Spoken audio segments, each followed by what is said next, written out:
Wake up, really gonna rise with the sun. Step 2, get some good, some food in you. Step 3, think real hard about what you wanna be.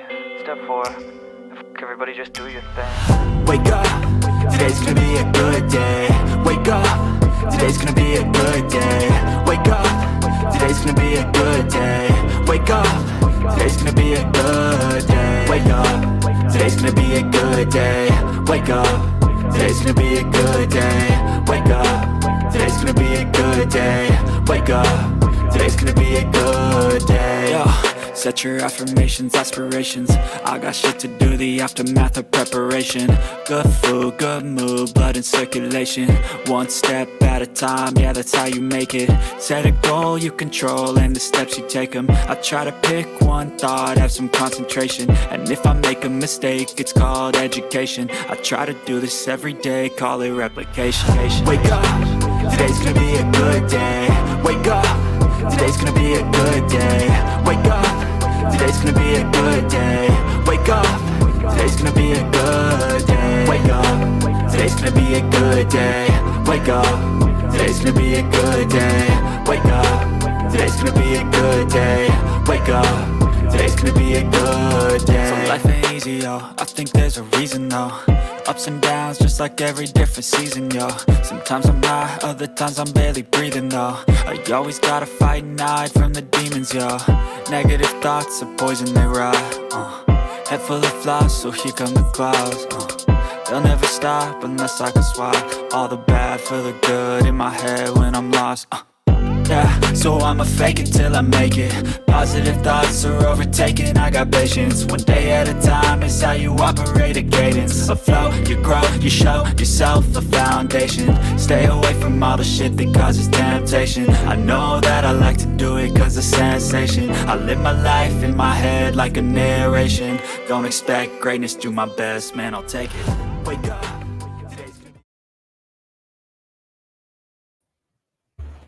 Good morning. Happy Valentine's Day. Good morning. Magandang umaga, masanteng abak. Mayang buntag to everybody. Today's going to be a day of love and a day of hate and a bunch of Dumaguete, Angelaguete, and everything else that's going on. Well, love and nice hate hair today. there, George. Straighten It's up about your the same. hair. I mean, I know you could fool around.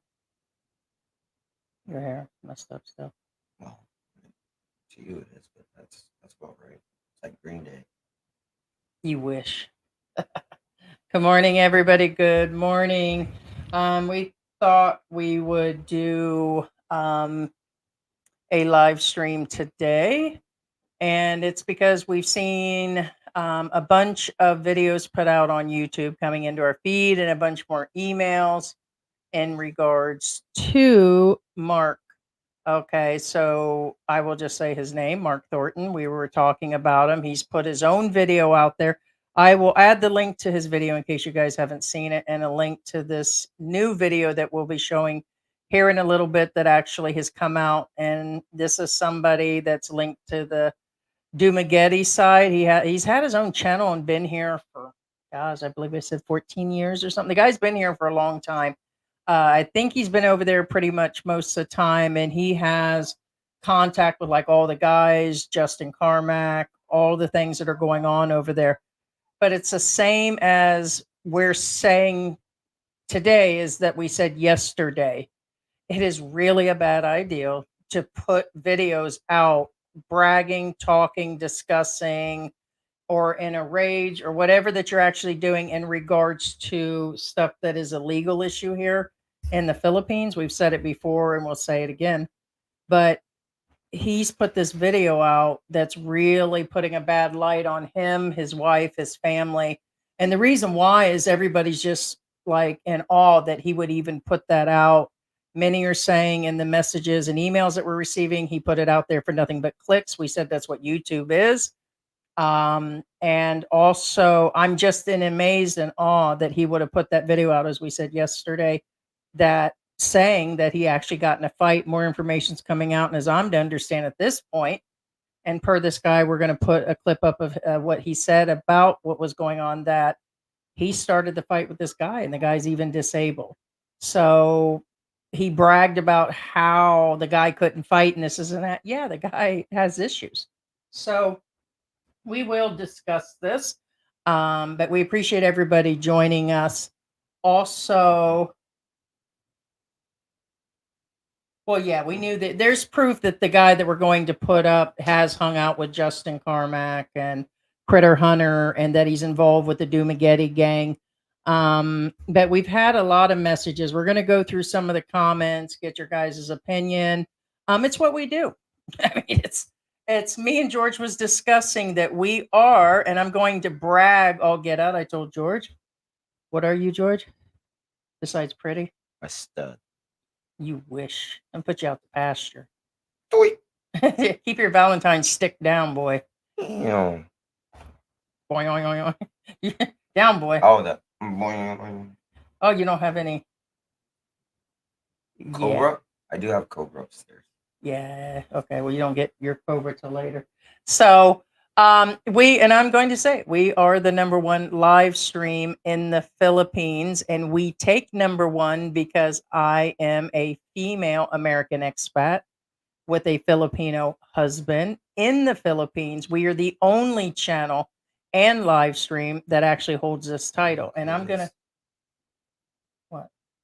So dog. No, they all hang out together. They all hang out. So yes, we are the only one. And I'm gonna keep bragging about that because we knew we were original. We've been doing this for a couple years, and now you have all these other channels that are popping up on the side doing their thing where they're taking claim to being better at this, better than that. We just want to be us, and us we is. So it's kind of a joke, but we are original and we're going to keep on doing it, and we're going to put out the content that keeps us going regardless. And yes, we're going to spread this around. Oh, I see. That's kind of twisted out. So that makes sense. Yeah, so we're going to get in. We want to hear from people. We have asked this gentleman to actually join us. His name is Philip. Okay. He came into our feed and he's got a new story. It's not a story. It sounds like he knows what's going on. He's saying he has seen the footage of the fight. He says he has spoken to Justin firsthand and that he knows everything going on. And basically, in a nutshell, he's calling out Mark on this, that he's just the full of it situation. We have asked him to join. So I told George that if there is somebody that is legit in this live stream today, we'll bring him in if they actually know these people. So Philip has actually been asked to come in to hear his story and bring his channel in. He's not fairly new channel. He's been showing his life, but as he's got an ongoing channel. It Right. looks like he just does just a regular guy, just a regular guy. He does when he flies, and brings his kids along, and stuff like that. All right, so he has responded. So we might get him in. Yeah, we might actually get him in. So I gave him the link to the live stream. So let me see. So it looks like he wants to check our channel out first. So he evidently does not. Yeah, I mean, he's not going to go in blind. No, don't blame him on that. So don't blame him on that. Yeah. So George will go in and let me get in there and do this, guys. Yeah, but before we keep going on, just so you guys know, it's Happy Valentine's Day. It's Valentine's Day here in the Philippines. And also, if you want to show a sign of support, again, your partner, which is very important to you right now for Valentine's Day, get them a gift card for Michael Kors. Get them $100. Well, actually, no, $100 is like a penny in Michael Kors. Get him a $500 Michael Kors. I'll get him a little tiny purse. I'm not even making that up. You probably are. Except, don't load it.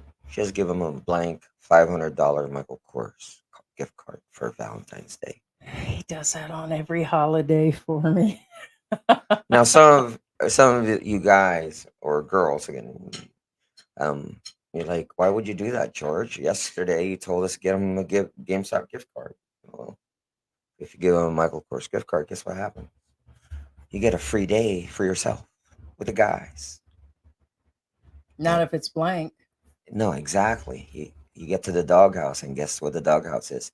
Time with the guys. Win-win, yo. Win-win. See how I'm always in your best interest. You're still gonna put out later, again. Yeah. Bill I'm talking about says, doing dishes. "Oh, we have somebody for that." I'm joking. I'm joking. Bill, the Dumaguete drama goes on. Good morning from Bill and Evan in Toledo, Cebu. The drama get is always going. That's always hard for me to read, only because whenever I think of Toledo, what do you think of? Wow, fuck ass. Yeah, I know, seriously. So when I was like Toledo, and like what Cebu, the U.S. people get that. Scott in the world as I see it. Good morning, Heidi and George. Good morning, Scott and Scott. All I can say, gotta catch them all. Just saying. Good morning. Good morning. Ted, hey Ted, how you doing? Ted Denkins. Ted says, oh, where is it? Where is it? Oh, hi, there it is. Hi, Racer X, and you beautiful people. Racer X says, hi, Heidi and George in South Carolina in the house. Hi, peeps. Hey, Racer X. Mike Prill. Hi, Good George morning, and Heidi. Hungarian polar bear. Hungarian polar bear. Oh, no. It's, what's his name? He's not here yet. He's the guy, one of our viewers. Is buried in snow right now. Bruce Davis. Hi, Heidi and George. Everyone, good morning. Good evening. Good to see you all. Good morning, Good Bruce morning. Davis, or good evening. Yes. Bruce, happy Valentine's Day.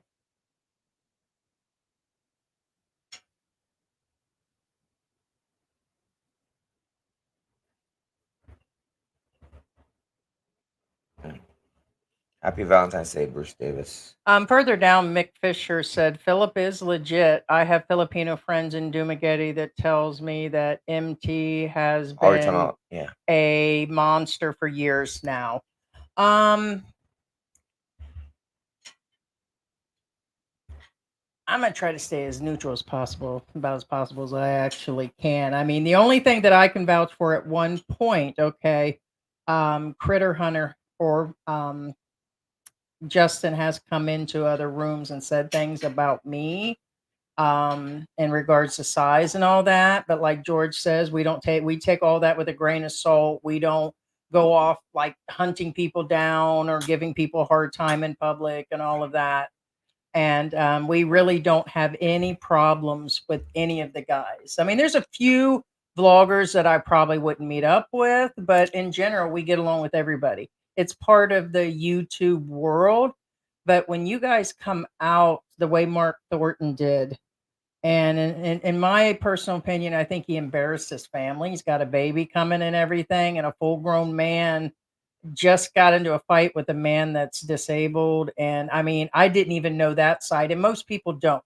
And until I heard Philip today, which I think he's an excellent. I told George, I said, you got to see this guy. Look how he talks, and he puts, his video together. I like the way that he put the whole video together that we just watched today, and we do have a small clip of it. And I'm hoping he's okay with us showing some of the clip.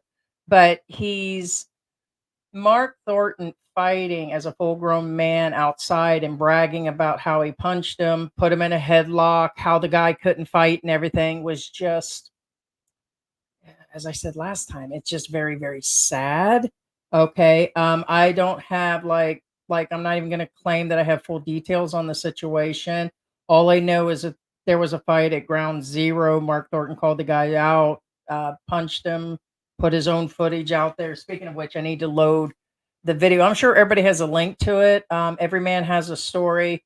And then I'm going to put a link to Philip's channel. Okay, that way you guys can go check him out. I call him the dude because he's cool. To me, he's cool. He seems like good people. Okay. So it's kind of like Jeff Bridges, the dude. Yeah, he's really good at his channel. And so I'm gonna put the links in there on that, because we just set this up because when this came across my thing, across my feed, I told George, I said, let's do a live stream. This guy's got it going on. And you guys usually know we don't do pop up live streams anymore. But in this case, I will have to agree with Philip 100% that Mark is going to jail. It's just a matter of time. I know that if he did that to me, I'd have filed charges.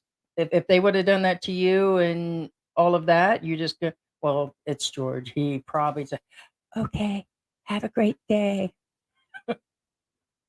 I'm somewhat of a pacifist unless it's actually the other person's hyper aggressive. There's a difference. Well, I'm saying Philip might be able to fill that in, as I'm to understand. It's a good possibility that he's not exactly. Oh, is that him? Yes, that's him. He's probably. I sent him the link to the live stream, so I'm trying to talk to Philip now. But the situation. Okay, all right. So he says he will join up, so we will have him join. Yeah, we will That's have what the other link dude when he's actually on the live. ready.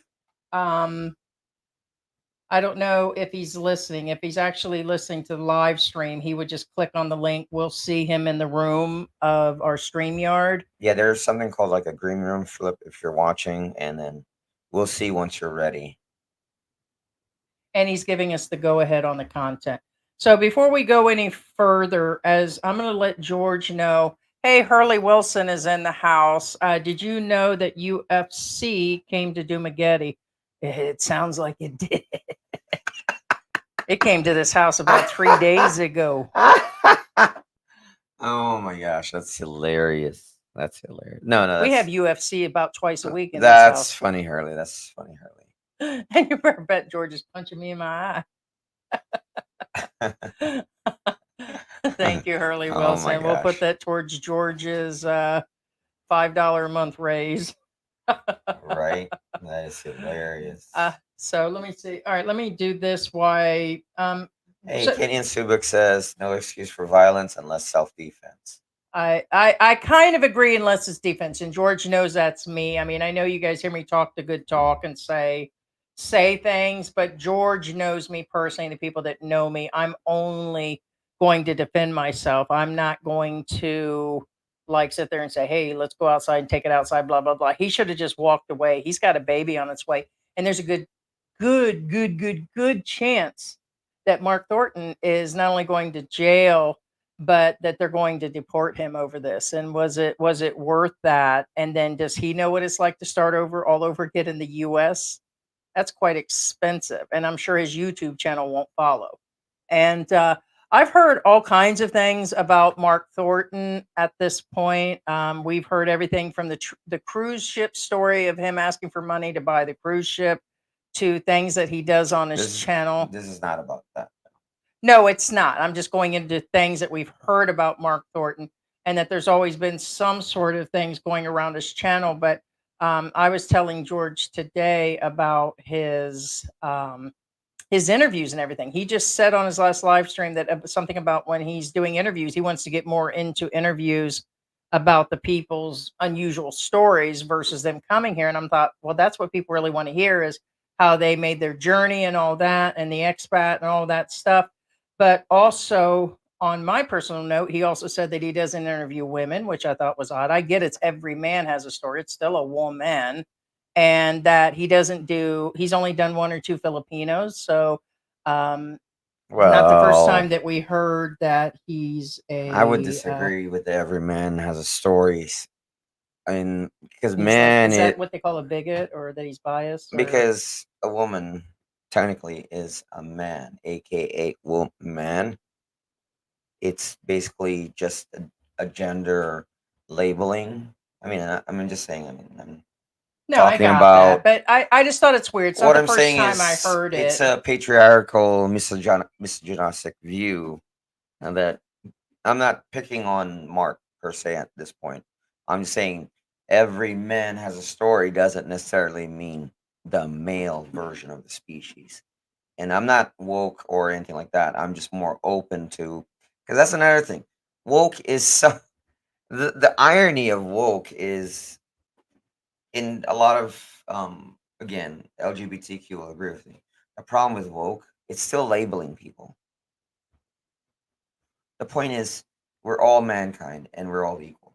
And I'm just saying. I'm just still flabbergasted and laid out to even see him saying, and he still has it up, "I got in a fist fight" is the title of his video.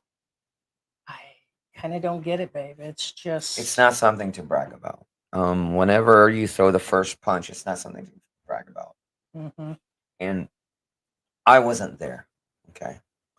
I wasn't there, and I'm not going to say anything until we hear more from our friend. And because, like I said, I wasn't there. I can't say anything, although I have an idea in my mind how it happened. And it's reading between the lines. Yeah, so I think real quick, I don't know. I say let's go ahead and play the video. Let's play the clip. Let's play the clip from Philip. We have his This permission. is Philip Cartmel. And let's listen to him. It's clear as a bell. Now here's the stupidest thing of the whole thing, and this is what if you've been hanging on this long, here's what you're gonna get. There is videos inside of Ground Zero, and when I went down, I watched the video 3 times of what you did to that poor handicapped gentleman, Dexter Derlin.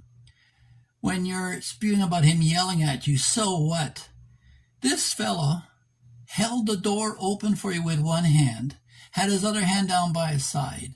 This is a guy who's been in an electrical explosion, had 2 bouts of cancer and been cut up, and he can barely work a typewriter.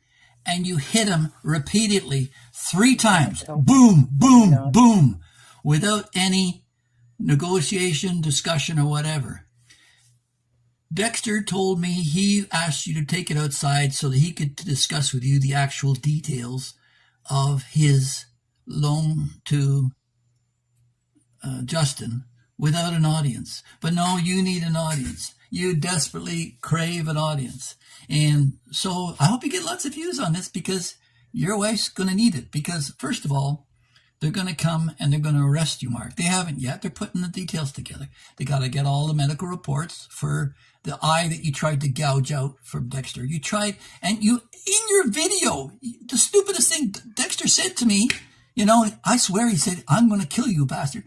He thought he heard that but wasn't sure. But you on your own video say that you deliberately intended to administer permanent harm on another human being.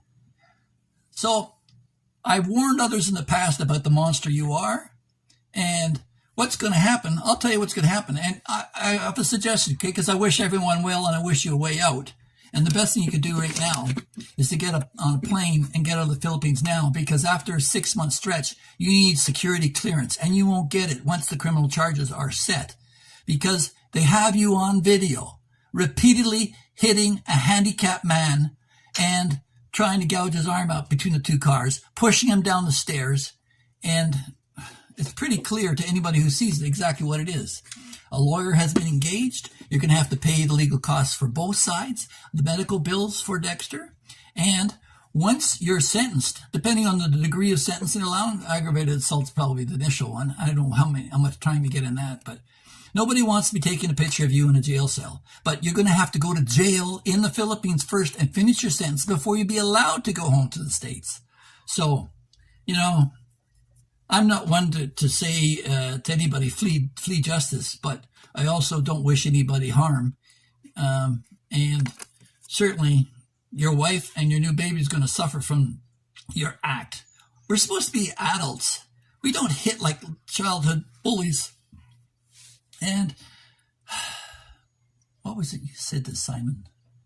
Oh, yeah. You were talking about one of the jobs you had, and you said that you were the boss of this people, the boss of this group. And that's what you are. You want to be a boss. You didn't say you were responsible for the welfare of these employees, or they were under your care or your attention. You don't give a shit about anybody but yourself, and you're a narcissist. And yeah, this one's gone on long enough. Thank you for watching to the end, folks. I hope you enjoyed this video. This might be my last video on YouTube, certainly on this channel. I didn't get onto this to get involved in this kind of crap. But like I say, if if there's an injustice served, my father always taught me to fight the bully, and Mark is definitely qualifies one. The stupidest bully I've ever come across to actually go on live YouTube and say, yeah, I hit the guy 3 times. I hit a handicapped guy holding the door open for me so that we could go outside and discuss something. I hit him 3 times, gave him a black eye, tried to gouge his eyes out, ripped his tear duct, and yeah, if anybody wants, just send me your email. I'll send you a picture of the guy, what he did to him. And as for the video, I said to Justin, why don't you show the video? I says, no. I'm going to wait. And Okay, so that's Philip, and we have him in the green room right now, which means he's waiting for us to basically put him up and give, again, Mr. Philip a warm welcome, guys. And here's Mr. Philip. Guys, good morning. Hi, good morning. Wow, what a channel. Really like your channel.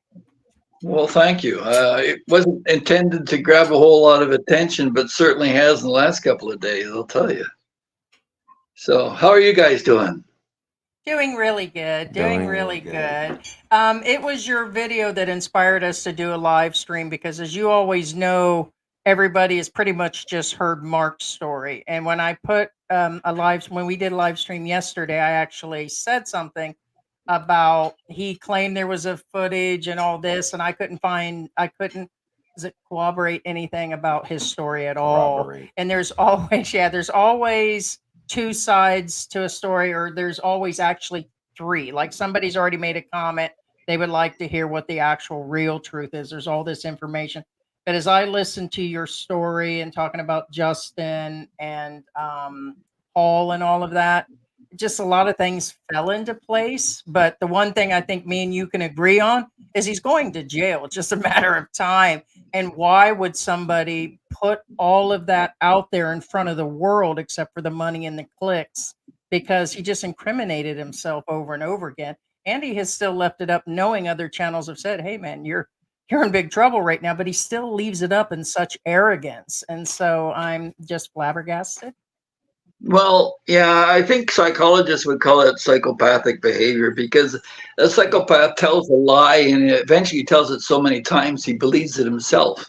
So, yeah, I think we're dealing with a mental illness here, and it's sad to see. I've warned people here before. I put out another video earlier about a predator warning about him, and prior to that, when I initially met him, I went through the whole story about how he attacked Justin Carmack of Critter Republic, who definitely deserves community support. He's done great things for his community, and you're not getting the full story either because I had to edit some of my content because there's people there that I don't want to see hurt.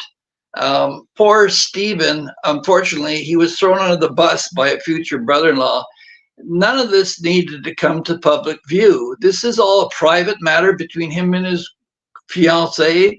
And although I would caution any man entering into a relationship in the Philippines to be sure that he knows who he's dealing with and the culture, because, well, you guys know yourself, it's 2 different worlds. The Philippines, it's America, you can be treated like poo, or Philippines, you could be treated like po. It's your decision, right? Mm-hmm. So, there's another fellow who this kind of is what triggered me initially, is a real nice guy who suffered a stroke. And actually, Mark did a video on the gentleman. So if you do your research, you'll discover who he is. But he doesn't want any attention. And both him and Paul McGill did live streams or appeals to help him in his hour of need. And then while Paul gave his share, nothing was heard from Mark. And the gentleman called him and said, it'd be nice to have a breakfast. And Mark's response to him, and I'm quoting the gentleman, is he's saying, so-and-so, I made so much money off you, I could buy you breakfast for life. And he said, you're never going to see it. And when I confronted Mark about it, he told me to F-O and that he never heard of the guy. And there's a video on his live stream. So, and there's much more than this. And I didn't ask to be dragged into this. If you follow my YouTube channel, I've been at this since, 2013 or something like that. I've been here 10 years, quietly just posting stuff for family and friends and that kind of stuff. And then when I came back to the Philippines, I thought, well, maybe I could add some content that would be helpful. And that's what I try to do. I try to offer things that are different.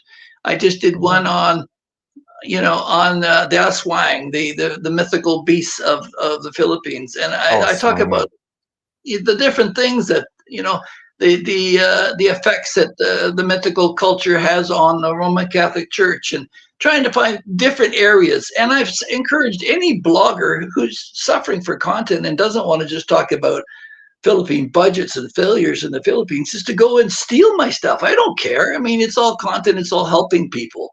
And and I like to just quietly crawl back under my rock where I came from and carry on. But yeah, I mean, I've never had so much activity on my channel. Answering all these messages is just crazy.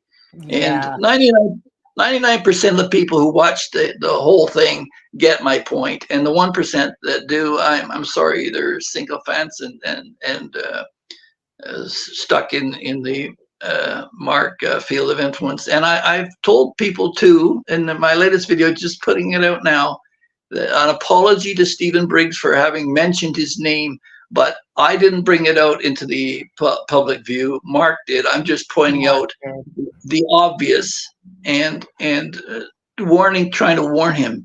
So I'm apologizing to Stephen Briggs, a 30-year veteran of the Lafayette, North Carolina Police Department, who worked honorably at the airport, and he doesn't need or deserve this kind of treatment from a future brother-in-law. Right. So, He put him straight out there, didn't he? Put his neck on the chopping block, and it was almost to me like he was feeding him all the answers, or what did you say it felt like, George? No, that's what it is. They're called loaded questions, which means you're putting words into the interviewee's mouth. Yes. Yeah. So yeah, show me on the dolly where the bad man touched you. Yeah, I mean, it's crazy stuff. And I went down to get my open water diving certificate, and I had it 35 years ago. And so I thought I'd look up a few of the dive shops. And when I mentioned to Mark about a dive shop, he did a video promoting Liquid Dive Shop in Dumaguete, which is a competitor of Critter Republic, which is fine. And then I read the review. Sorry? Oh, I thought that was odd too when I seen that video. Well, yeah, it was a deliberately attack on Justin. It was so obvious because if you look at the reviews, unfortunately, Justin has trained some of the staff there and knows the people there. And so I first came in contact with Justin after the video about the Odette disaster, where he and Finn Snow went up to base and gave food and water to the people there, where the Red Cross didn't get there for a month. I mean, he took real risks. I remember when Yolanda. I remember when he did that, and he took all that time and put a lot of his everything into it. I remember when he went and got all the rice and did all of those things and was handing out items. We strongly remember how well he did during that, and he was a big help to that area. Well, I could go on all day about it, from the beach cleans that he does for the community, and the free meals at Thanksgiving. He does a lot for the community. And what does Mark do? Mark grapples an embassy contact with the American embassy and touts that as some authority, pushing people around. And just the day before this whole thing occurred, he kicked out a handicapped fellow at a handicapped parking stall at Ground Zero just because he wanted the stall for himself. And, this is not words coming from my mouth, but I took the time. I'm in Cebu. I drove down to Dumaguete with the wife and kids, and we went and met with Mark and Dexter and, others that were involved in this whole situation. And I saw the video with my own two eyes. I couldn't believe it the first time. I said, no, you have to replay that, because all the action happens in like the first 15 seconds, where Dexter's opening the door for Mark to get outside to go out and talk about how he actually supported Justin for the opening of his dive shop, and his other hand's down by his side, and boom, boom, boom, 3 punches in a row right to his face, and then he jumps on top of him, down the stairwell they go, and he's gouging the guy's eye out. And it's in the video that I read off exactly what transpired there, and you can look it up if you like. But no, Dad brought me up to always never back down to a bully. So there you go. Wow. Yeah, it's a lot going on there. What you looking at? Yeah. Oh, he's just thinking. There's, I don't know. I'm trying to even think what to say. I've told George, with me being a female expat, there's so much that I see, and like I see the guys and everything, and then when I see somebody like Mark Thornton, there's big lessons to be learned, like, behavior wise and everything. And he's sometimes expats, and it could be female expats, we carry that mentality that we used to have in the US, and it seems like a lot of his issues has carried over from the US. And now who's going to suffer the most is going to be his wife and baby that's coming and everything, because we know there has to be, it's sad. And that's what drives me to think, what's the stupidity in keeping his video up? Because maybe he's trying to exacerbate the situation so that he will be turfed out of the country, and then he could just turn to his wife and say, "Oh, sorry, honey, I can't be there for you. Bye." And Never thought about that. Yeah. I mean, he has no control, or she has no control if authorities get involved. Yes. Well, and then the other thing came up with Mike of his Philippine retirement. He's got a blogger. He said, if 2 Mexicans crossed the border into Texas and had a fight, what do you think Texans would be worried about it? This may not get nearly the attention of the Philippine police that everybody thinks it is. They've got more other things on their hands than a couple of expats who are fighting. So, but what will probably drive it is that Mark's right that Dexter does have means, and that's the root of his jealousy, because anybody who's more successful than Mark is a target. So Dexter has already spent, I know, 80,000 pesos on a lawyer, and he's proceeding to get all the documents from the hospital for his medical bills, and that'll all be entered into evidence, as will a copy of Mark's video, because he may take it down. But that's been entered, and also the original assault and it was an assault. Don't even call it a fight. There was no fight other than Dexter trying to protect himself and save his life from this brutal attack.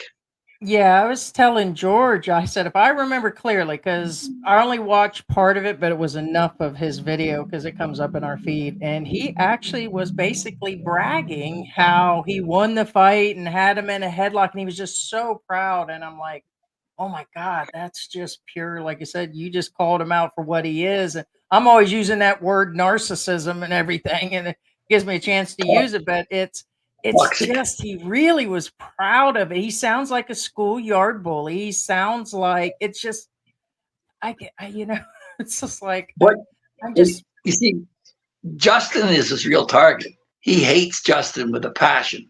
And he made a point to point out that Justin ran away like a little girl or something. In the video, Justin's right behind the guy between them, ready to step in. And he did step in at the last minute and stopped the permanent damage or potential death of his friend. But he'll do anything and everything to try and drag Justin down. Who doesn't deserve it? And I'm sorry, but when you call anybody on my feed a fat loser or any kind of derogatory label like that, I'm sorry, you're gone. And to those who are sending me video or comments about Mark being gay, I could care less about his sexual orientation. Nice. That's just the limits of the name calling. It just shows the IQ level we're dealing with, but that's part of it, I guess. A lot of that here.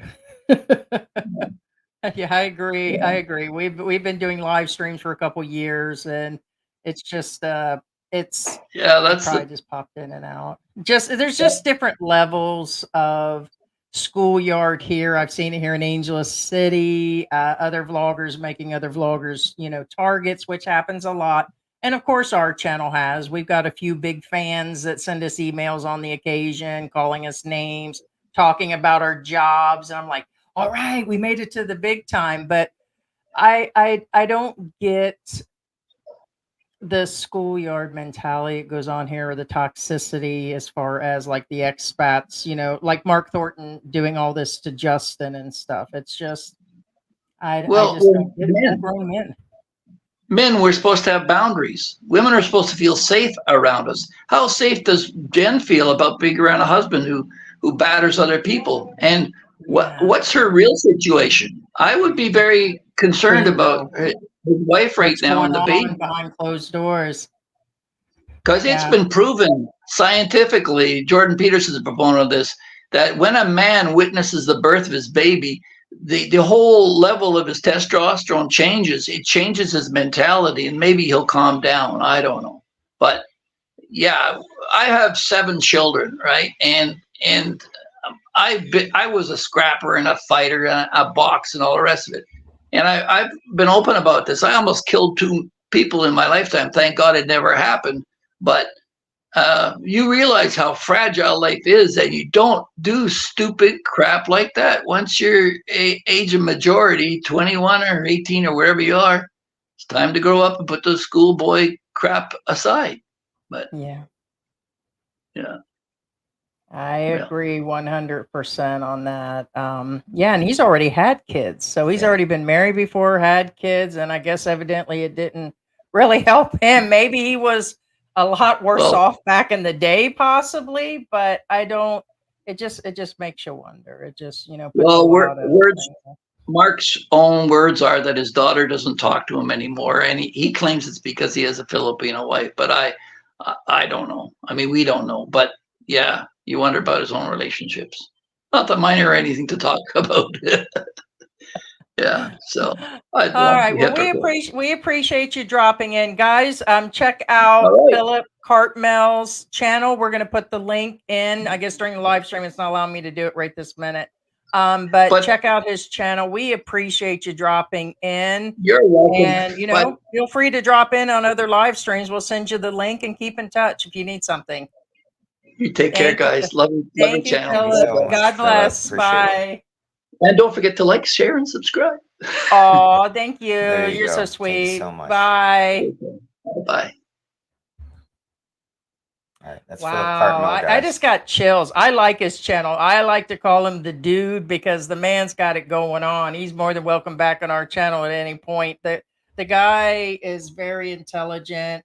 The way I wish I could be that. Was it articulate? But his channel is very open. I like his channel very much. So I'll put that link in there. We put this live stream together probably the last hour and a half, and we got a hold of him and got him in there.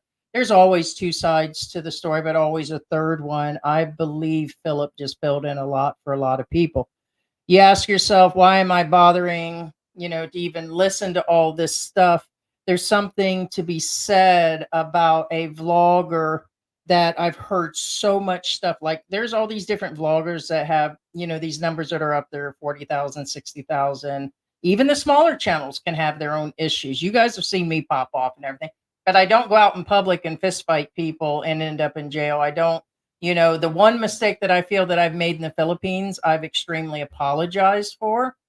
And that's when I was talking about another channel and I kind of stepped over, told some truth, but stepped over the line where it made the other channels feel that I was threatening them, but that's not what was intended.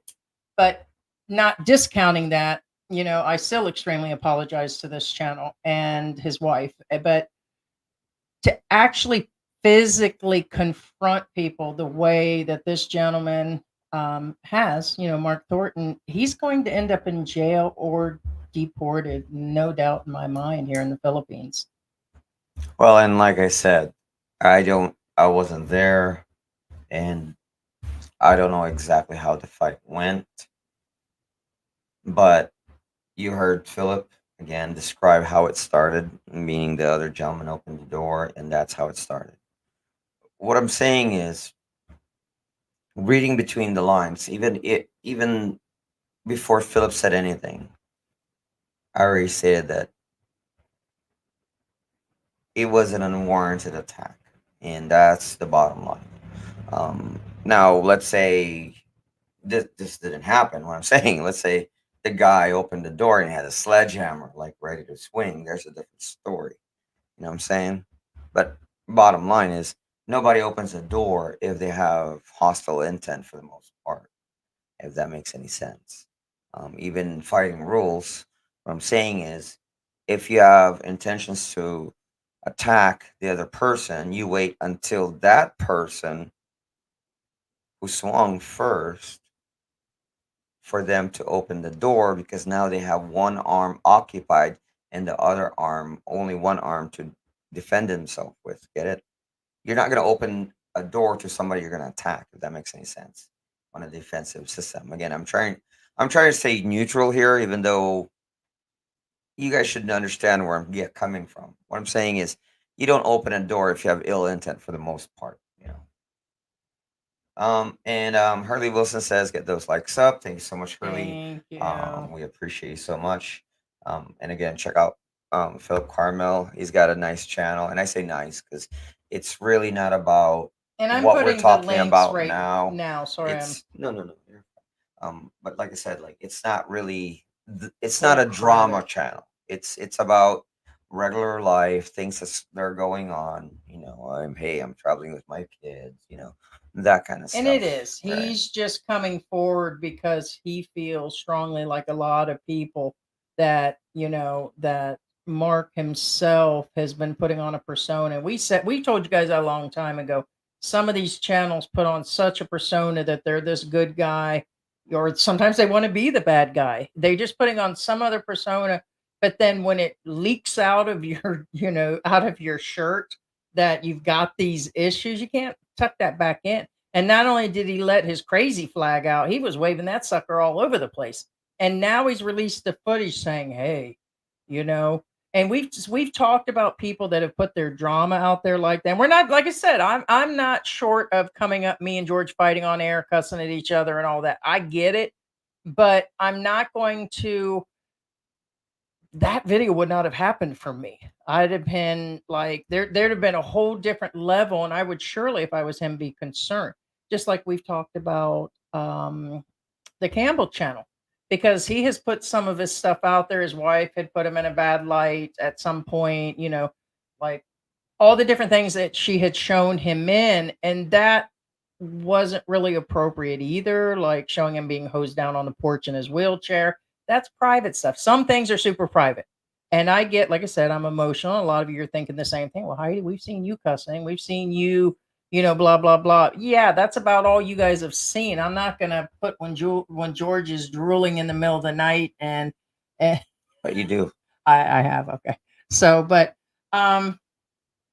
what can I say? But hey, so we're going to go through and answer some of the comments. And, I'm going to do a quick shout out just in case. I will give, not that I think Everyman or Mark Thornton is watching. He's more than glad to join. could be. And Hey, Mark. also, Justin, I welcome Critter Hunter on there. I know, like I said, at one point he had made a comment about me. Like I said, we have no enemies here in the Philippines. I'm sure he would like to tell his side if he is available, because at this point, it all seemed to circled around Justin also. And it's really rough when businesses get started, and there is some influence through Mark Thornton over there. Not, I wouldn't say a whole lot, but you don't need even one person spreading anything.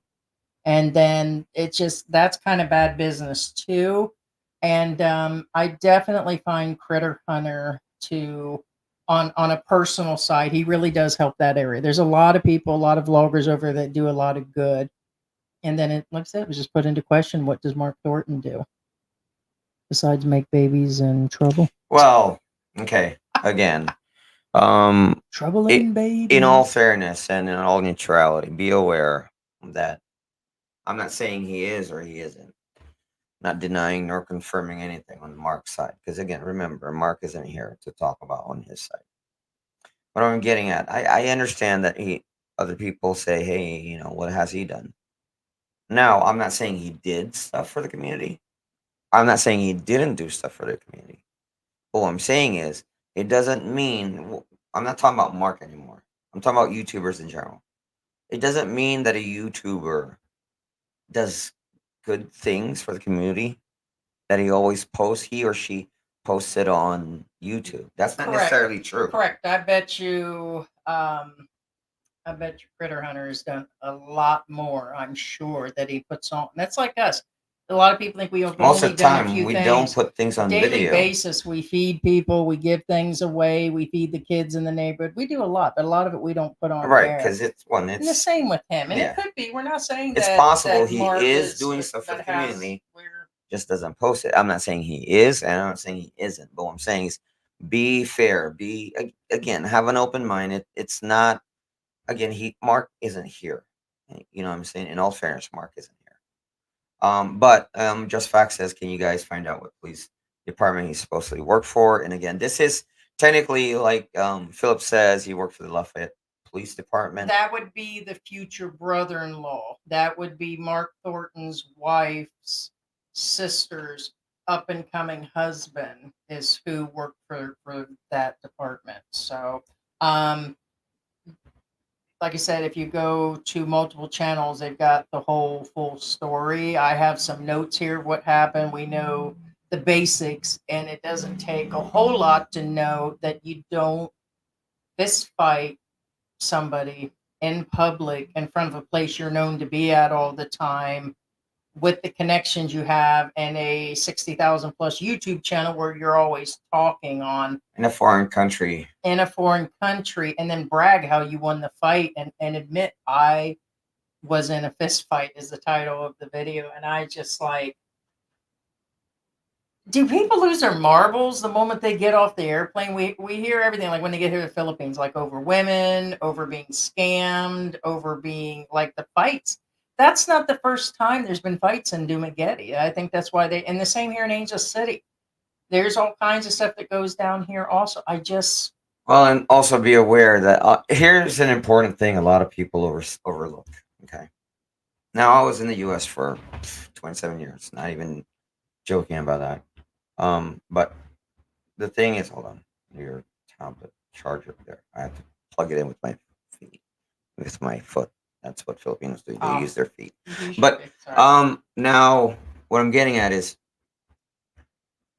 sometimes I have, Westerners while I'm in the U.S. say, are you a good guy? Judging honestly, because I dealt with a lot of business. Well, and usually I built my business because of my reputation. And I said, I'm here, and I. Now, that may not seem like a lot, but keep in mind, I was in a foreign country. When you're here in the Philippines, you're in a foreign country. And what I'm getting at is, now, felonies is automatic deportation for the most part. For the most part. Not saying it's guaranteed, but for the most part, it's automatic deportation if you committed a felony, if you're a visitor in a foreign country. And here's the thing that a lot of people don't realize. Felonies are an automatic deportation. Misdemeanors, depending on who reads your record, can get you deported too. Okay? What I'm saying is, you can commit a misdemeanor here in the Philippines, and the first misdemeanor you do, gone. You're gone. You get it? Same thing in the U.S. Depending on whoever's reading that paper, your rap sheet, as you were. Oh, well, George, you have 55 unpaid parking tickets. They can deport me for that. Well, first off, I don't have that. But my violations are tickets, car tickets, that most of the time I'm not even responsible for. No, really. But anyway, point being, a lot of people discount that when you commit a misdemeanor, depending on who's reading that rap sheet or which immigration officers reading your tickets or whatever you've done on a misdemeanor. Oh, you had a fist fight. you can be deported. I mean, you don't even have to commit a misdemeanor to get deported. You can just yell at somebody and cuss them out and get deported. Has it happened? Yes.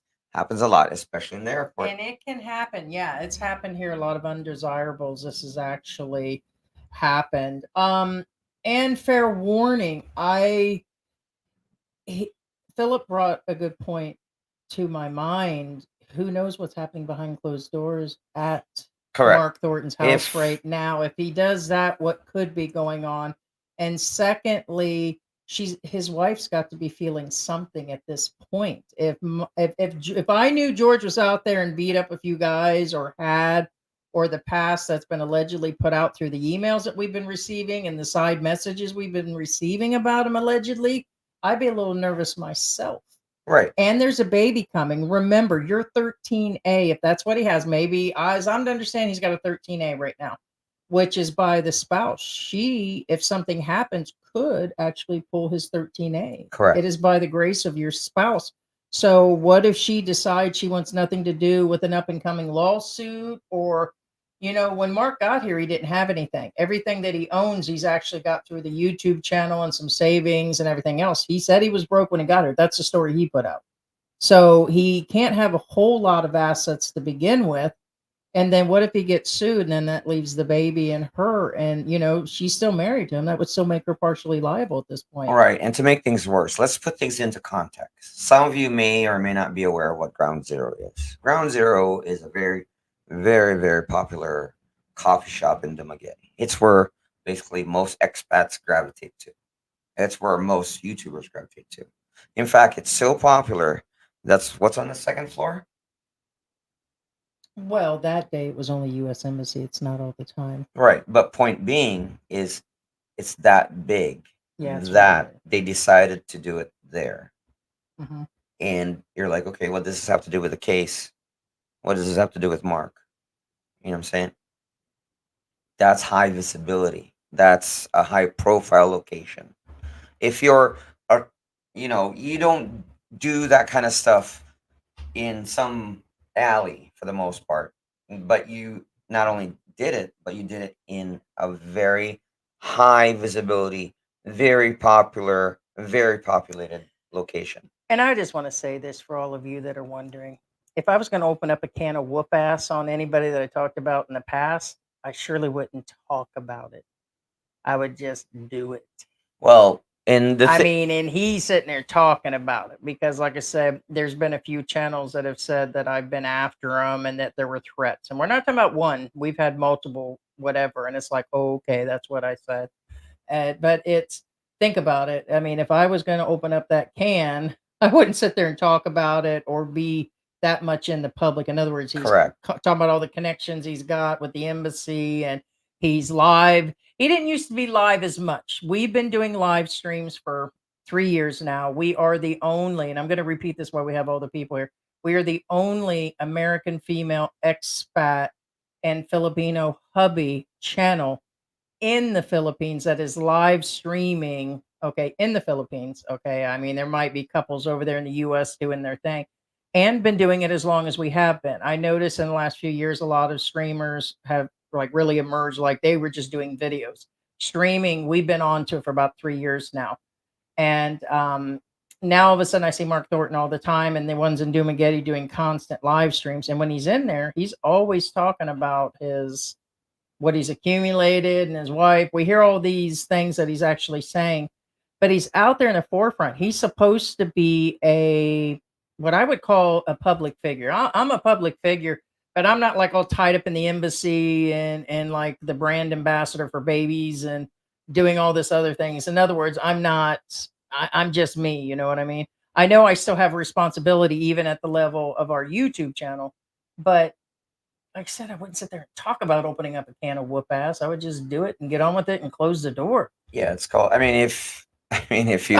If you rob Fort Knox, you're not going to YouTube it. You know what I'm saying? But some do, which is telling me at this point all the things that I've heard about his channel, including things that have been assumed by Paul. Okay, old dog, new trick, which we like. It's like he separated himself from him a long time ago. It's a 2 degrees of separation thing. Yeah, now or 18 degrees. Now again, be aware. Again, He's gonna have to move to another island at this point. Now again, Mark, you're welcome to join us again. Just contact us again. Your side needs to be said. But again, like I said, now again, if you did something wrong, don't broadcast it. Okay.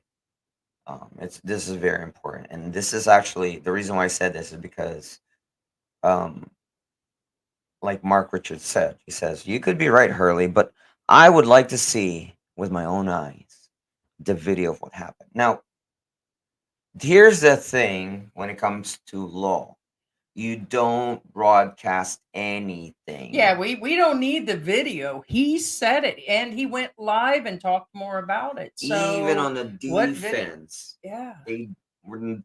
Odds are they're not going to broadcast that video until the case is over because that's how it's done.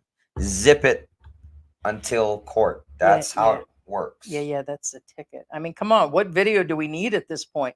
Mark Thornton gave a blow-to-blow account how he was winning and had him in a headlock, and it's like, there's Mark Thornton. Side, yeah. Well, I got that, Yeah. but then you got other people that are coming forward.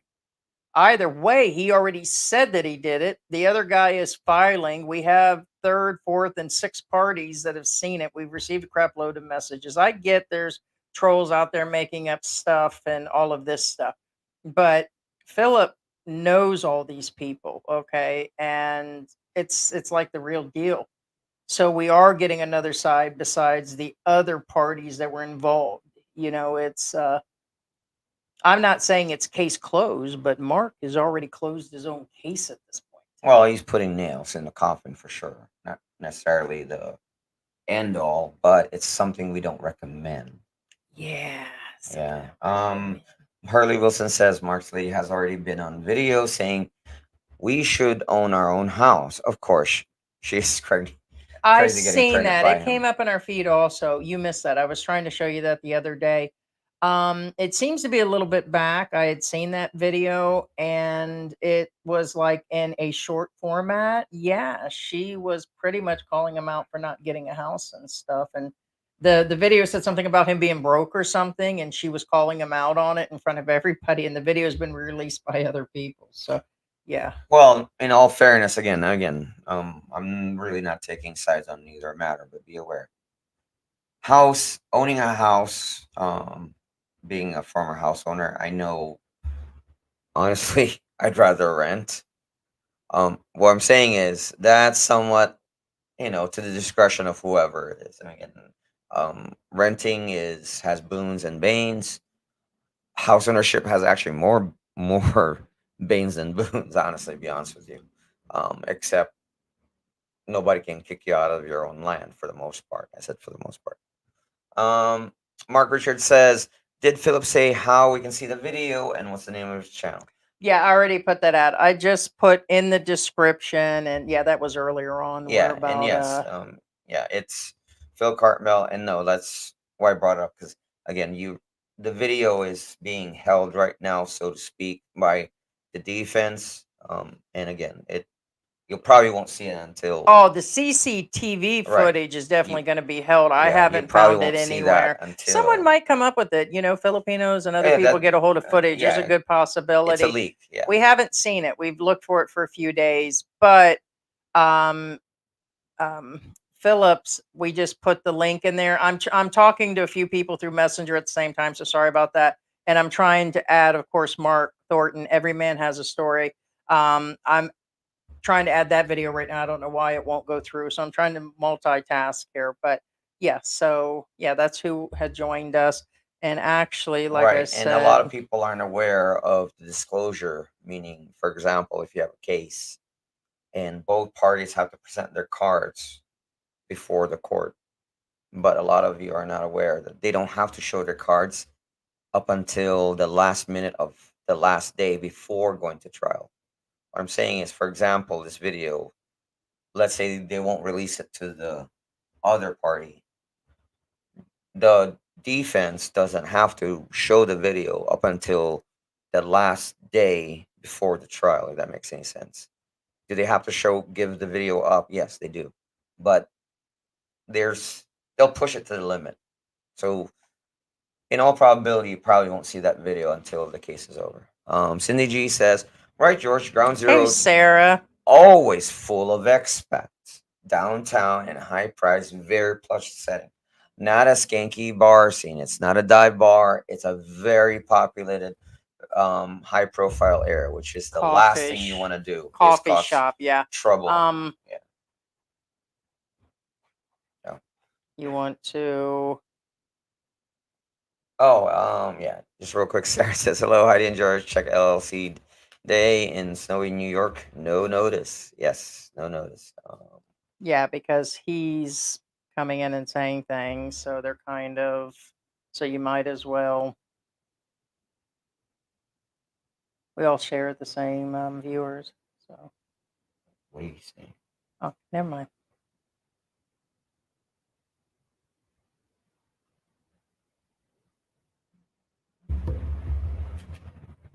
Well, John, I disagree, and not necessarily. This will cost the rest of us.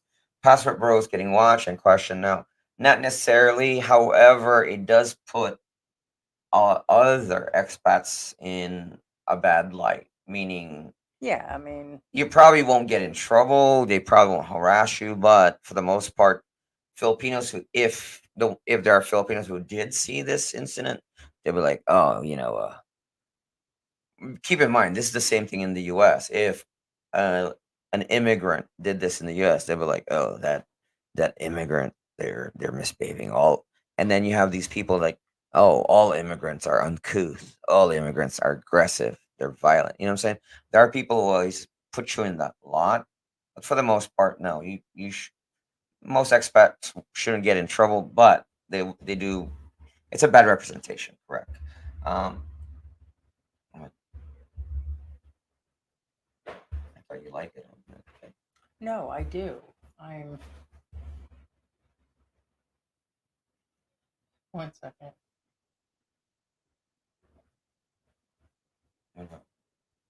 No, I don't know what you're saying. Yes, go ahead. I was telling you to.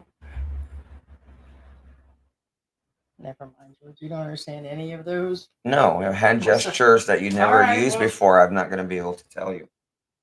Oh. Really? So I can say something. Never mind. Go ahead. Go on. Oh, you mean this? Yeah.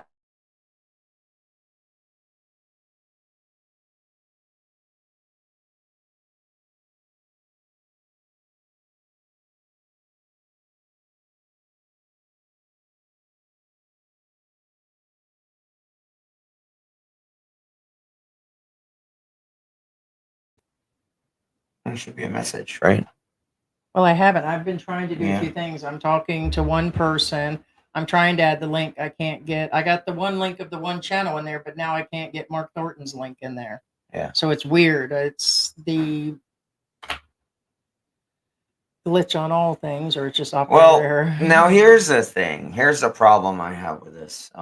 Mike's Philippine Journey says, Mike says, Heidi, they don't lose their marbles. It's just that low value exotic Filipinos are a hell of a drug and make these guys go crazy. I don't think so. I think he was. I think he had his own issues. You can't blame it on the Filipina. No. That's what I was getting at. Or not blaming it on the Filipina. What I'm saying, if it was a crime of passion, because even a misdemeanor is still a crime. I think if it was a crime of passion, I'd be more understandable. Meaning, if let's say his wife went out with this guy, and then they went on a date, then he seen him in there, I'd be and then more called him understandable. outside. I still won't, approve of the attack, but I'd be like, okay, I understand. I don't approve, but I understand. But this But it has nothing to do This with was that, just all unfortunately. over. What I would still, at this point, no matter what happened, I still find it to be totally childish.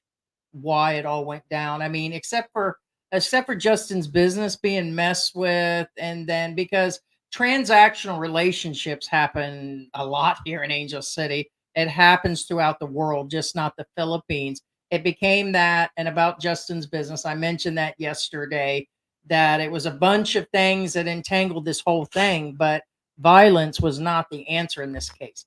If somebody was to have put their hands on George or it was George's girlfriend in there that was starting something. She followed me outside, and it was some sort of crime of passion that I actually went off on her. That I couldn't even, people wouldn't even forgive for that matter. But actually saying that, Yeah, it's foreigner farming in the Philippines, he hey, says. what's Sorry, up? guys, joined late. Who are we talking about? Okay, for those of you who just joined late, there is an actual. You miss Philip Cartmel again. One of the people You who can are. always play his video again, or did you already take it down? No, it's right there. Let us go ahead, being some Yeah, for people those are of just you joining. who just joining in, who missed it again, and we had Philip with us today. Let me replay this video. For those of you And who missed Focus it. in Asia's in the house Hey, too. JR, how you doing, man? Cindy G. Hey, Hi, Will Cindy. Smith. Haven't seen you in a while. Okay, here's Philip again. For those of you who Harry did miss Walsh. it. Hey. Oh, Harry Walsh. Hey, Harry. How's that snow shovel doing? He had a ton of snow. Hey, Will Smith came in and he said, "Ground Zero is to be renamed officially to Ground and Pound Zero." There you go, ground and pound, ground and pound. It's clear as a bell. Now here's the stupidest thing of the whole thing, and this is what if you've been hanging on this long, here's what you're gonna get.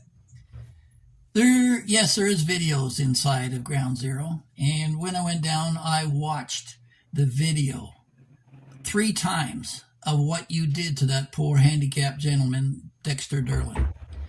When you're spewing about him yelling at you, so what? This fellow held the door open for you with one hand, had his other hand down by his side. This is a guy who's been in an electrical explosion, had 2 bouts of cancer and been cut up, and he can barely work a typewriter. And you hit him repeatedly 3 times, boom, boom, boom, without any negotiation, discussion, or whatever. Dexter told me he asked you to take it outside so that he could discuss with you the actual details of his loan to Justin without an audience. But no, you need an audience. You desperately crave an audience. And so I hope you get lots of views on this, because your wife's going to need it. Because first of all, they're going to come and they're going to arrest you, Mark. They haven't yet. They're putting the details together. They got to get all the medical reports for the eye that you tried to gouge out from Dexter. You tried, and you, in your video, the stupidest thing Dexter said to me, Come over here, you know, Valentine. I swear he said, "I'm going to kill you, bastard." He thought he heard that but wasn't sure. But you on your own video say that you deliberately intended to administer permanent harm on another human being. So I've warned others in the past about the monster you are and what's going to happen. I'll tell you what's going to happen. And I have a suggestion, okay, because I wish everyone well and I wish you a way out. And the best thing you could do right now is to get on a plane and get out of the Philippines now, because after a 6-month stretch, you need security clearance, and you won't get it once the criminal charges are set, because they have you on video repeatedly hitting a handicapped man and trying to gouge his arm out between the 2 cars, pushing him down the stairs, and it's pretty clear to anybody who sees it exactly what it is. A lawyer has been engaged. You're going to have to pay the legal costs for both sides, the medical bills for Dexter, and once you're sentenced, depending on the degree of sentencing allowed, aggravated assault's probably the initial one. I don't know how much time you get in that, but nobody wants to be taking a picture of you in a jail cell. But you're going to have to go to jail in the Philippines first and finish your sentence before you be allowed to go home to the States. So, you know, I'm not one to say to anybody, flee justice, but I also don't wish anybody harm. And certainly your wife and your new baby is going to suffer from your act. We're supposed to be adults. Do you want we don't hit like childhood bullies. Farmer in the Philippines or anybody else wants in that we know that's a bigger channel? What was it? Oh, I know it is. Oh, yeah. You were talking about one of the jobs you had, and you said that you were the boss of this people, the boss of this group. And that's what you are. You want to be a boss. I hate to you say say it, you're responsible for the welfare of these employees, or they're under your care or your attention. You don't give a shit about anybody but yourself, and you're a narcissist. And yeah, this one's gone on long enough. Thank you for watching to the end, folks. I hope you enjoyed this video. This might be my last video on YouTube, certainly on this channel. I didn't get onto this to get involved in this kind of crap. But like I say, if there's an injustice served, my father always taught me to fight the bully, and Mark is definitely qualifies one. The stupidest bully I've ever come across to actually go on live YouTube and say, yeah, I hit the guy 3 times. I hit a handicapped guy holding the door open for me so that we could go outside and discuss something. I hit him 3 times, gave him a black eye, tried to gouge his eyes out, ripped his tear duct, and yeah, if anybody wants just send me your email. I'll send you a picture of the guy, what he did to him. And as for the video, I said to Justin, why don't you show the video? I says, no. I'm going to wait. And Now, Will Smith says De Niro has been tapped to play Mark Thornton in the movie Raging Bull. Bukkake. Yeah, there you go. Really? We have a movie coming. Man, that's an insult, man. And it would be a great title, honestly. Ground Zero is a great title for a movie about this. But anyway, I thought they said I got to play the part. in a world Every woman will play every man's part. where every man has a story. Not only do they serve grounded beans, they ground and pound in the Philippines. Ground and pound, ground and pound. Right. Seriously. You ground me right round, baby. Okay. Ground pound, baby. Organized Business and Services.com. Now, who started this?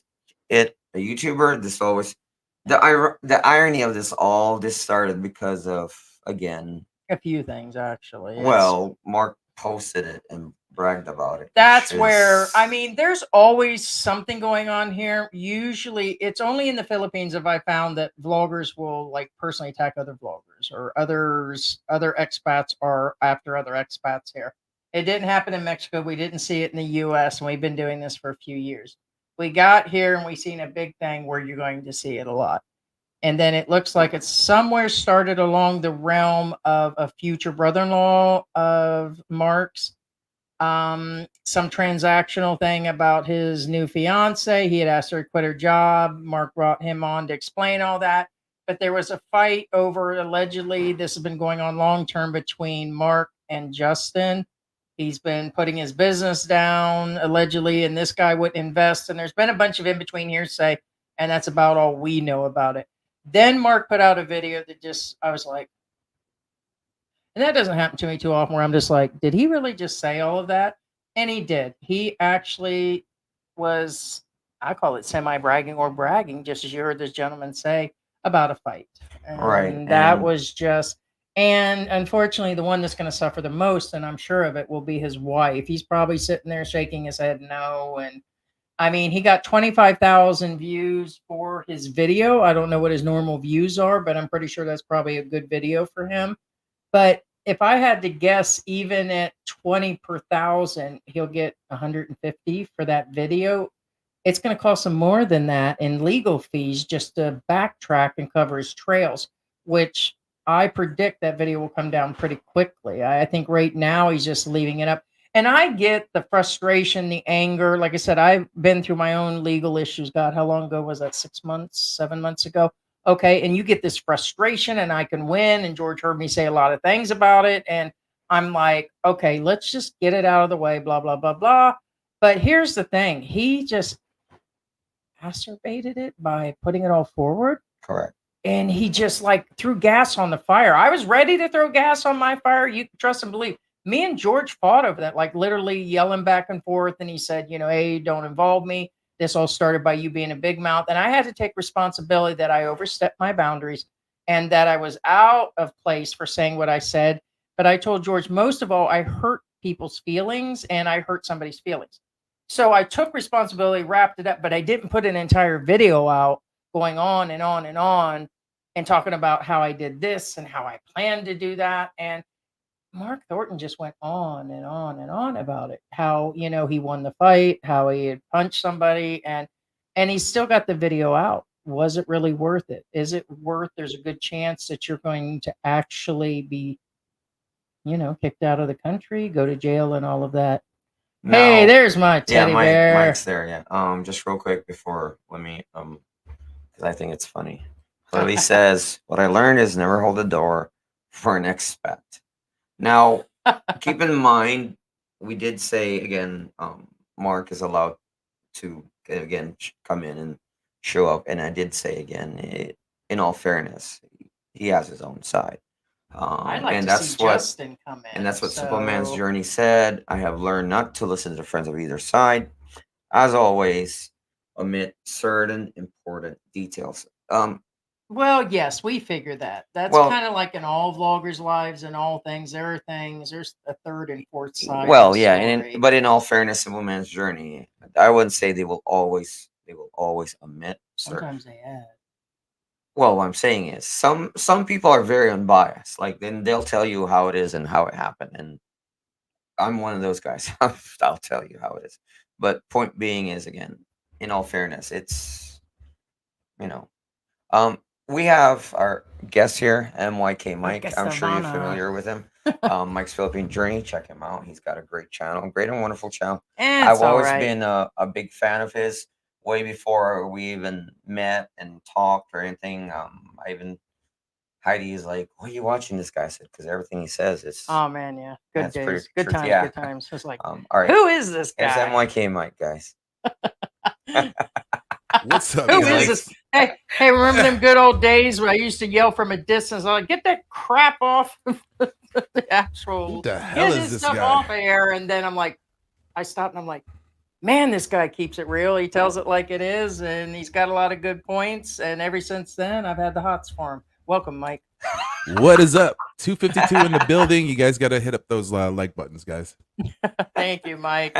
So, Mike, What's up? I got to see some of your live stream in between giving George his Valentine's loving and us going out yesterday early for Valentine's Day and him being That's cheap. cool. I watched your video in regards to like going through the story and everything. And when I seen this guy this morning, he just came into our feed. I'm like, hey, all I can do is ask him to come on. And he sure added a bunch to it. He seems to be in there with Paul and a bunch of the others that has seen the side of Everyman. And I've always been kind of on the fence about him. George knows I'm like, okay, who knows? I've heard a lot of things. We get a lot of messages, a lot of trolls saying things. And then I'm like, wow, this all makes sense. And then after he put that video out, I was just with my mouth open. I'm like, what the heck is really going on? And I'm just going to say it, Mike, is he stupid? Is he, Who, Mark? Yeah. Has he, I mentioned the marble thing, but I don't know, me, I'm putting the simple words out there. Is he just really that? I don't know. Egocentric. I think that both sides are holding back on several information. That's my thing. Just by seeing the whole setup, it's just there's and I think that's just how it goes. It's a PR campaign who looks better in Dumaguete and stuff like that, or wherever you are. So I mean, what's unfortunate is Mark did admit on the assault. So like like the other day you guys had a live and George, and I understand where George was coming from, where he said Mark, take that down. But at the same time, as if he takes down that video, that's him also admitting that he's hiding, he's hiding evidence, he's hiding something. Right. So then, the play here is you're going to have to own it up. Now you're just going to have to show proof that who was the true aggressor, Now, the Philip guy, whatever, talking about playing the game of this Dexter guy who we don't know what it looks like is handicapped or disabled. Who cares? I could care less. Oh, damn, Mike. I could freaking care less, right? Number one, if it's true, Well, behind closed doors, that's what I said. Even though he held the door open, if it is true that he, like Philip said, he asked Mark to step outside. Now, as men, if you have a disagreement inside and someone tells you, let's go outside and talk, What is the key word there? It's a fight. Or you take your earrings off. Mm-hmm. It's a You fight. know what's going down. Let's just go ahead. It doesn't matter if I open up the door. You want to know why I would if I was to go outside with someone, I would open the door. Why? I want him to step out first. I don't want to be the guy that steps outside first. So I'm sorry to say, you can't use that excuse that he opened up the door, for the reason why is that is your first thing to do is open the door, okay, and let that person out. Plain and simple. So the fact that they stepped out, the thing though is Mark got his licks in first. Plain and simple. He got his licks in first. But here's the thing. He admitted to it in public. Yeah, so that's true. So like Hurley's asking why even open the door? Because you want to be able to be the last person out. You never want to be the first person going out and getting smacked in the back. So that's my take on that. There's like so many things that, whatever are perceived things about each individual person, let's put that out the door and let's look at the whole thing that's set up. So, according to the stories, okay, Dexter used to be roommates with Steve. Okay, so you have that situation. Then at the very same time as you have this big old, how would you say, lottery event happening on who gets the girl. We can, I know, like before I came in, you said like, well, why is it the Filipina? I was like, well, there's a common denominator here. They're vying for all the same Filipinas. They're passing around these Filipinas like it's, they're Like passing the girls Tic Tacs. around like Uno cards. Yeah. Reverse, forward, 2 steps, whatever. That's the problem that's happening there. So I'm not saying that those are the direct reason for the problem. I just think that, when you have such a small community such as that, it's like, who's the big dog in the house?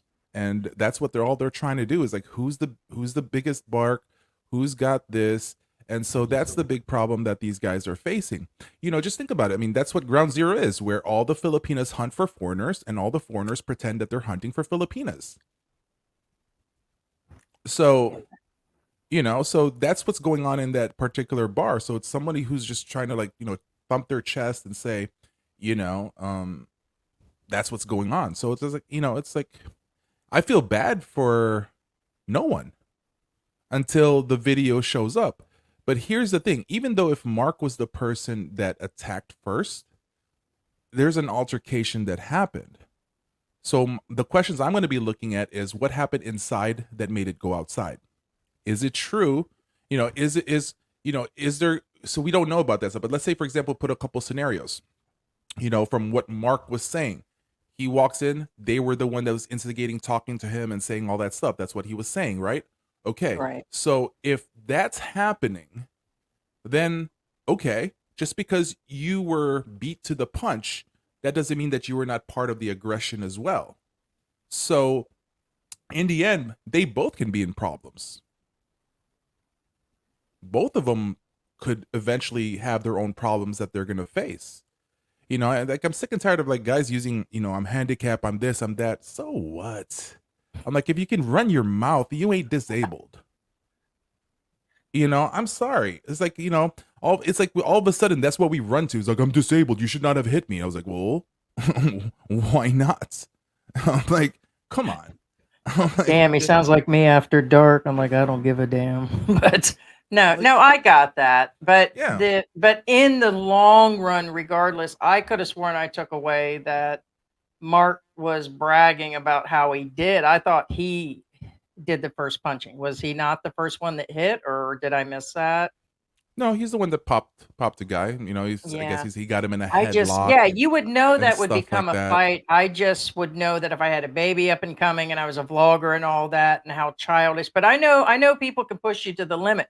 George knows I got buttons that can be pushed. There's no doubt in my mind. And it's kind of hard to say until you're actually at that spot. But you will soon have to realize you would have thought afterwards, instead of going into the step of moving forward and making that video, that he would have actually, for me, George knows I go through all these emotions and experiences, and I'm like, yeah, and it only takes a few hours for me to calm down, but I don't know if I'd have Mhm. put a video out. I still think it was a bad move. Yeah, it was a bad move for Mark to do such a thing. Mark is gonna the one who's gonna face the most problems here. He's the one that was able to, both of them are gonna spend some money in some lawyers somehow, Yeah. some way. That's number one. Number two is, here's the thing: has Dexter gone to put a complaint with the barangay? Number two, did he actually go get his medical? Because if he never got his medical within that, I think 24, 48 hours I think upon the it's 48, yeah. incident, yeah, Mhm. then they'll throw out the case. It doesn't matter if, there's video, whatever. Within that 48 hours, was there injuries that was sustained fully, right? So, they can get those cases thrown out really fast. And let's understand this. The Filipino justice system don't care fully about expats. Yeah. They feel that it's a waste. Why are you wasting our time? That's why, when, the rule is for you to come to the Philippines and all that stuff, that's great. But they don't want the destitutes. They don't want where they're going to have to handle, and just like, and I think George, both you guys brought up the idea earlier on, I forgot which one, talking about, look at what happens when immigrants do this stuff in our country, right? Everyone just starts whining and be like, this and that. Look at this. You brought them. Well, that's the same exact thing of these, Europeans, Americans, expats, foreigners going to the Philippines. It's the same exact stuff. Like, they don't want to hear that stuff, just, and also I think like Smooth Lee, for example, brought up a good point, right? We stand out, Oh yeah, that's that's yeah, you know? yeah. Hmm. I mean, If Snow White was standing next to me in the mall and I started like acting out, they would definitely notice me versus Snow White. It's just the way it's going to actually be. So yeah. no doubt, in a foreign country, they hear everything you say, they watch everything that you do, but that's most foreign countries. So um Mm-hmm. do you think he'll go to jail over this, or they'll deport him? Or do you also, in a third part of that question, what do you think the effects are on his wife and the baby coming? First things first is they're gonna try to fix this in the barangay. They're just gonna sit them in front of each other. That's the first thing, because they don't want to avoid they that's the job of the barangay, is to minimize the potential of things being brought up to a higher level of the law. So they're just gonna be like, let's find a common resolution that we can agree on, whether you guys stay away from each other or whatever goes from there. Um, that's something that should be, handled in that way. So I think that eventually this is going to be like, I don't want to deal with it. From what people are saying, that the Dexter guy got more money than what Mark has. So then he has more resources to go up against Mark. So then in the end, if you have more resources, you're going to have more Yes. capabilities to be able to use things. So the goal here is to just, you know, STF, and and to be honest, move on from there, because you're just going to create more problems for yourself as much as, as what is existing. The funny part here is, like, look at, all this between this Dexter guy and then Mark, right? That's what this whole thing was. What happened between him and Dexter. But then all of a sudden, the disrespect that Mark does and brings along Steven, and it brings all these additional people that you didn't really have to. You can't. What are you gonna? What Mark was trying to do is try to create a case to validate and to say why his aggression was And okay allowed. behavior. Hmm. Okay, you can't use that in a basic case such as this. It's not what happened. It's like what happened in the incident right there, right? So that's a problem that exists. And the thing is, you're going to see a lot here is whose side are who on. Okay, so that's why you're going to see the Mark guys. We'll say the Mark guys here. They're going to be like the one that's going to be defending Mark. You're going to see those things happening. And the next thing is you're going to have the guys who are siding with with Justin or maybe Dexter guy, and everyone's gonna say their piece, and then you can have the guys in the middle who just really wants to rile everything up even further. That's what we're going to be seeing here in the general sense of things. So, with that case that exists, we'll see. Now, what, and it's funny, it's like yesterday when I did a live, which I wasn't planning to, somebody tried to, I don't know if you guys saw that, where somebody debated me. Yeah. And I literally he was saying all these things about it. And I was like, well, this is what was said. This is the verbatim that was said. And he's like, that doesn't matter. No. Because the guy was like saying what I feel, what I did, what I've seen. I'm like, no. We are hearing it from the guy that said it. I was like, why are you trying to go up against that?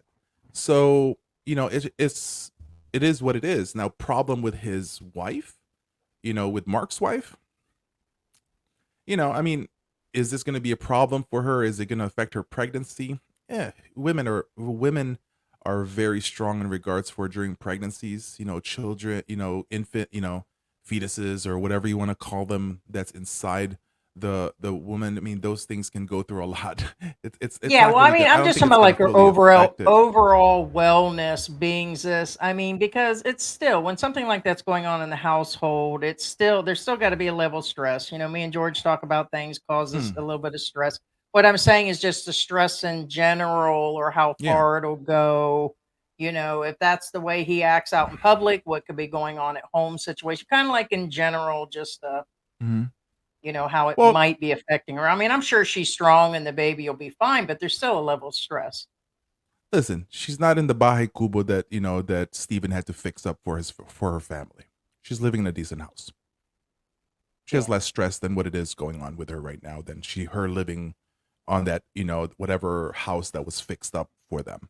So it all depends on what goes on. The thing though is he gonna start acting up in house if he starts feeling the pressure inside that he realized that he effed up?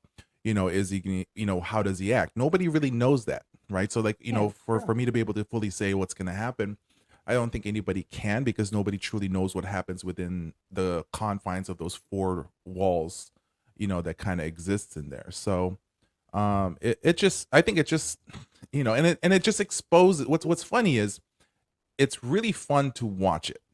I mean, I don't want to because why are we playing? It's fun watching this. It's freaking hilarious. We find out that in Dumaguete, $170 is all it takes to get a live-in pussy. Mike, Let me get some popcorn. Sorry. Look. Do you know how many men are watching this right now? They're like, I got $1,000. I have an extra $200 to give to a woman. That is so true. That is so true. Guys, you can go to this restaurant called Ground Zero. It might cost me $300 for me. Yeah, but there you go, right? In Ground Zero. You can go to this restaurant in Ground Zero and sit down with a group of 4 people and make plans and tell a girl to quit her job to move in with you for $170. Like, even I'm like, yo, that's a good deal. I would do that for like 3 months.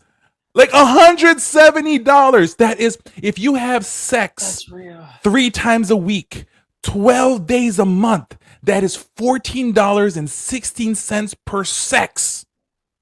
That is some cheap stuff. You can't even get that in the corner of Mabini. Hey, George, we can hook you up, and then we don't have to worry about adoption here. There you go.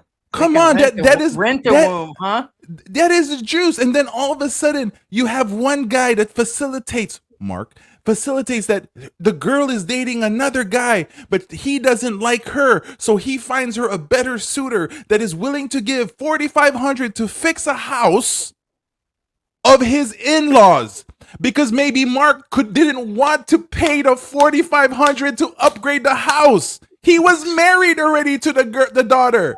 And he was like, I don't want to pay for this. So you know what I'm going to do?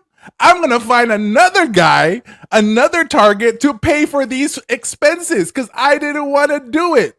Like anybody I didn't know about that much. Anybody think about that? Right? He got himself a stooge. Right? That's funny to me so much. Right? It's just hilarious. And you know, and to be honest, I Hey, never thought Dallas, of that. sit down. Yeah, I didn't think about that till somebody made a comment in my one video today, and I was like, "Oh my god, I never thought of that." So you know, I forgot the gentleman's name. I'll give him a shout out on my channel eventually. It was the best comment. I was like, "Oh, he didn't want to pay for the upgrades, and he got another guy to do it." And I'm I could sorry. barely get George to pay for my meal last night. And then don't. Yeah, oh, see, look at that. Good job, George. Good job. It's called equality. Equality, Heidi. Equality. Right? Hey, No, he took it- me to but- romantic bad boy and stuffed me with meat afterwards. Give me a break. There you go. There you go. Got the lumpiang Shanghai out. That's perfectly fine. I got the geek. I got the geek, man. You know, but just think about the whole setup. It's funny to me because it just exposed the truth about Ground Zero. I think what keeps these bored expats going around, including kind of us. I mean, we were doing the channel for multiple reasons. You know, we help people and we do a bunch of things. But when the guy came up in the feed, George is midstream brushing his teeth and boiling up the water for his coffee. And I said, "Yo, George, let's do this live stream." You know, and it's like, True story, not joking. I mean, this is the biggest live stream we've had. So evidently, there's a lot of people that like the drama. You know, most of everybody's live streams here in the Philippines especially, it's always the drama that brings it the bigger numbers.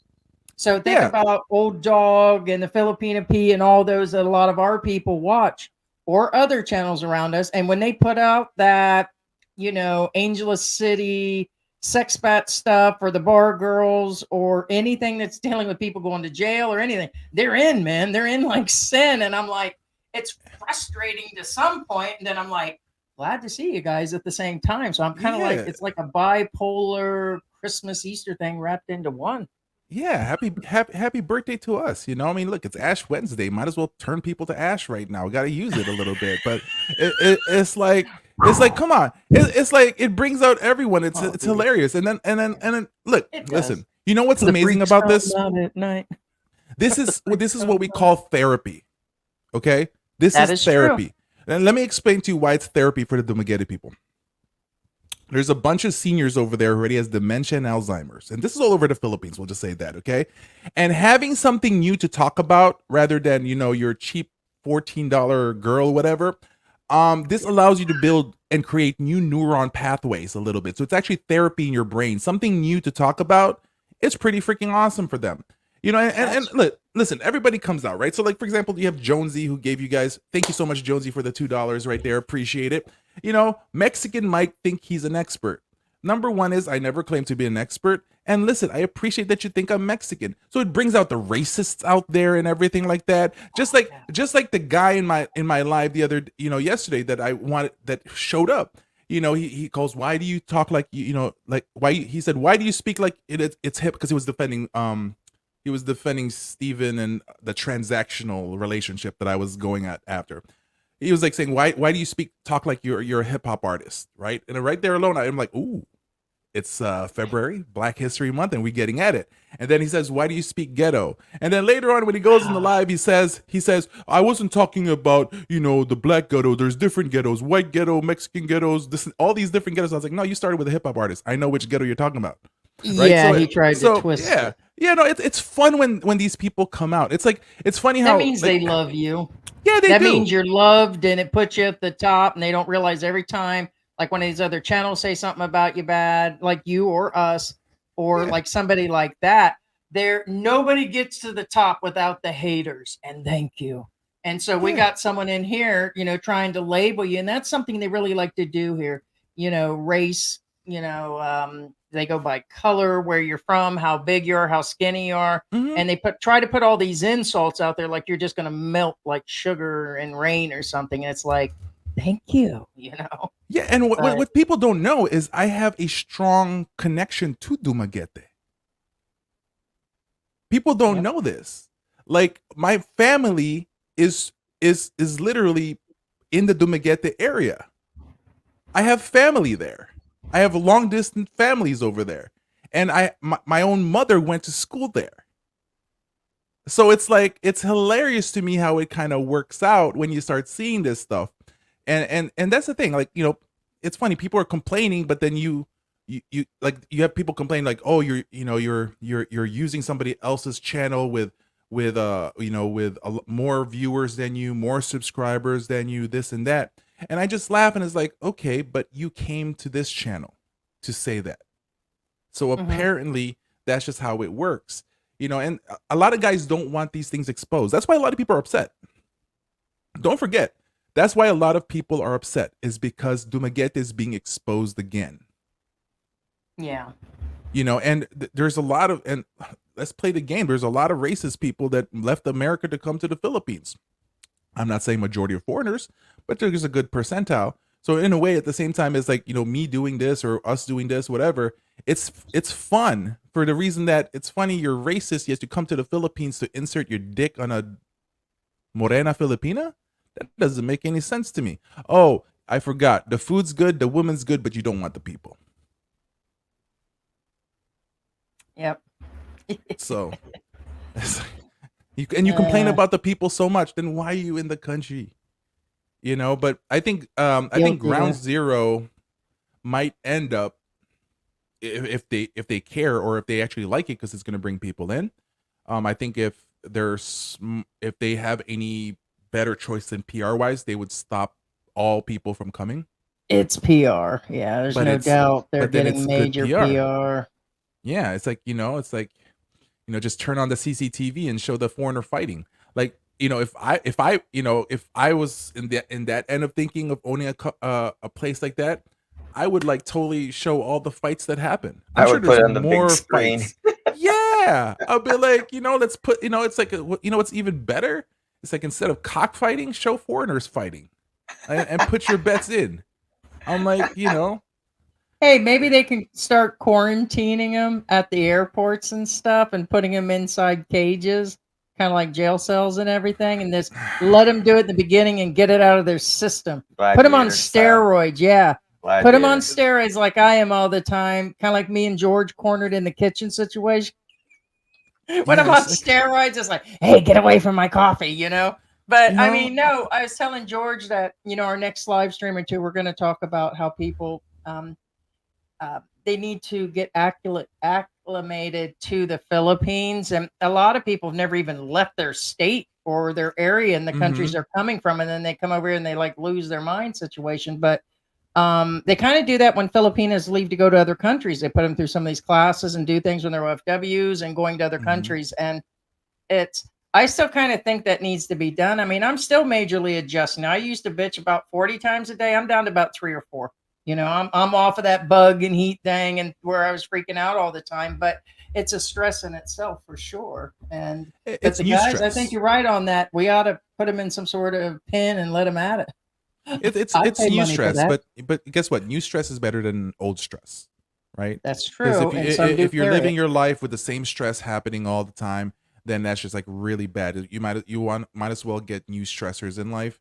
The thing though is, and that's why I'm literally saying about about the earlier on today, but that it's these. I didn't say all women. I didn't say all Filipinas. I said low value, exotic Morena Filipinas. That's literally what I'm saying. Okay, I believe he's referring to low-hanging fruit.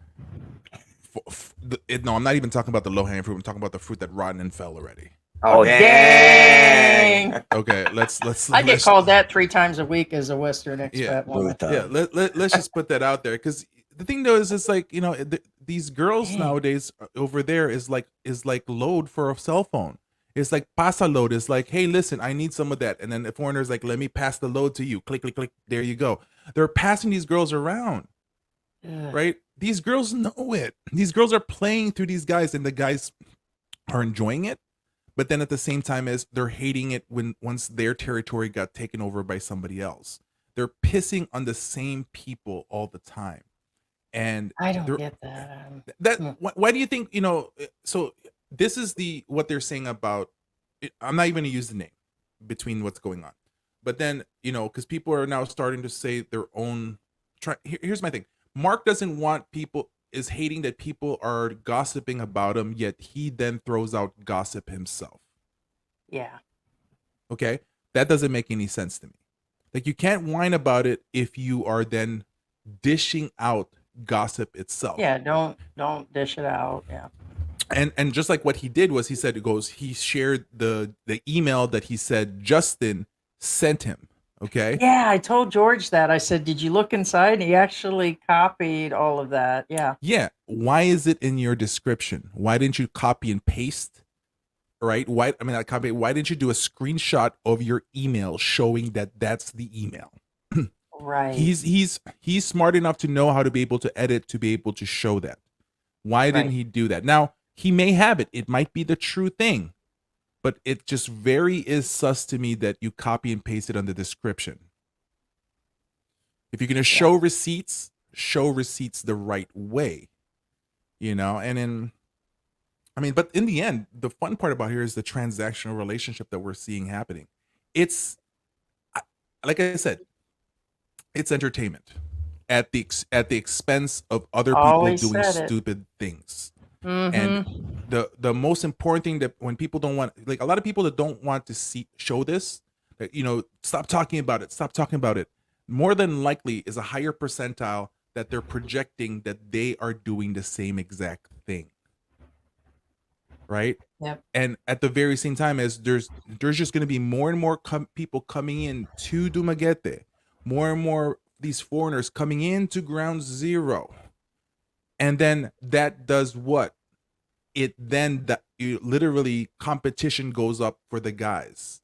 The women who are targeting these men are enjoying this because now they have easy choice to who they want. That's why they get to jump from one guy to the other, is who is willing to pay more, who is willing, it's like, why was the one guy not good enough for the sister of Mark's wife?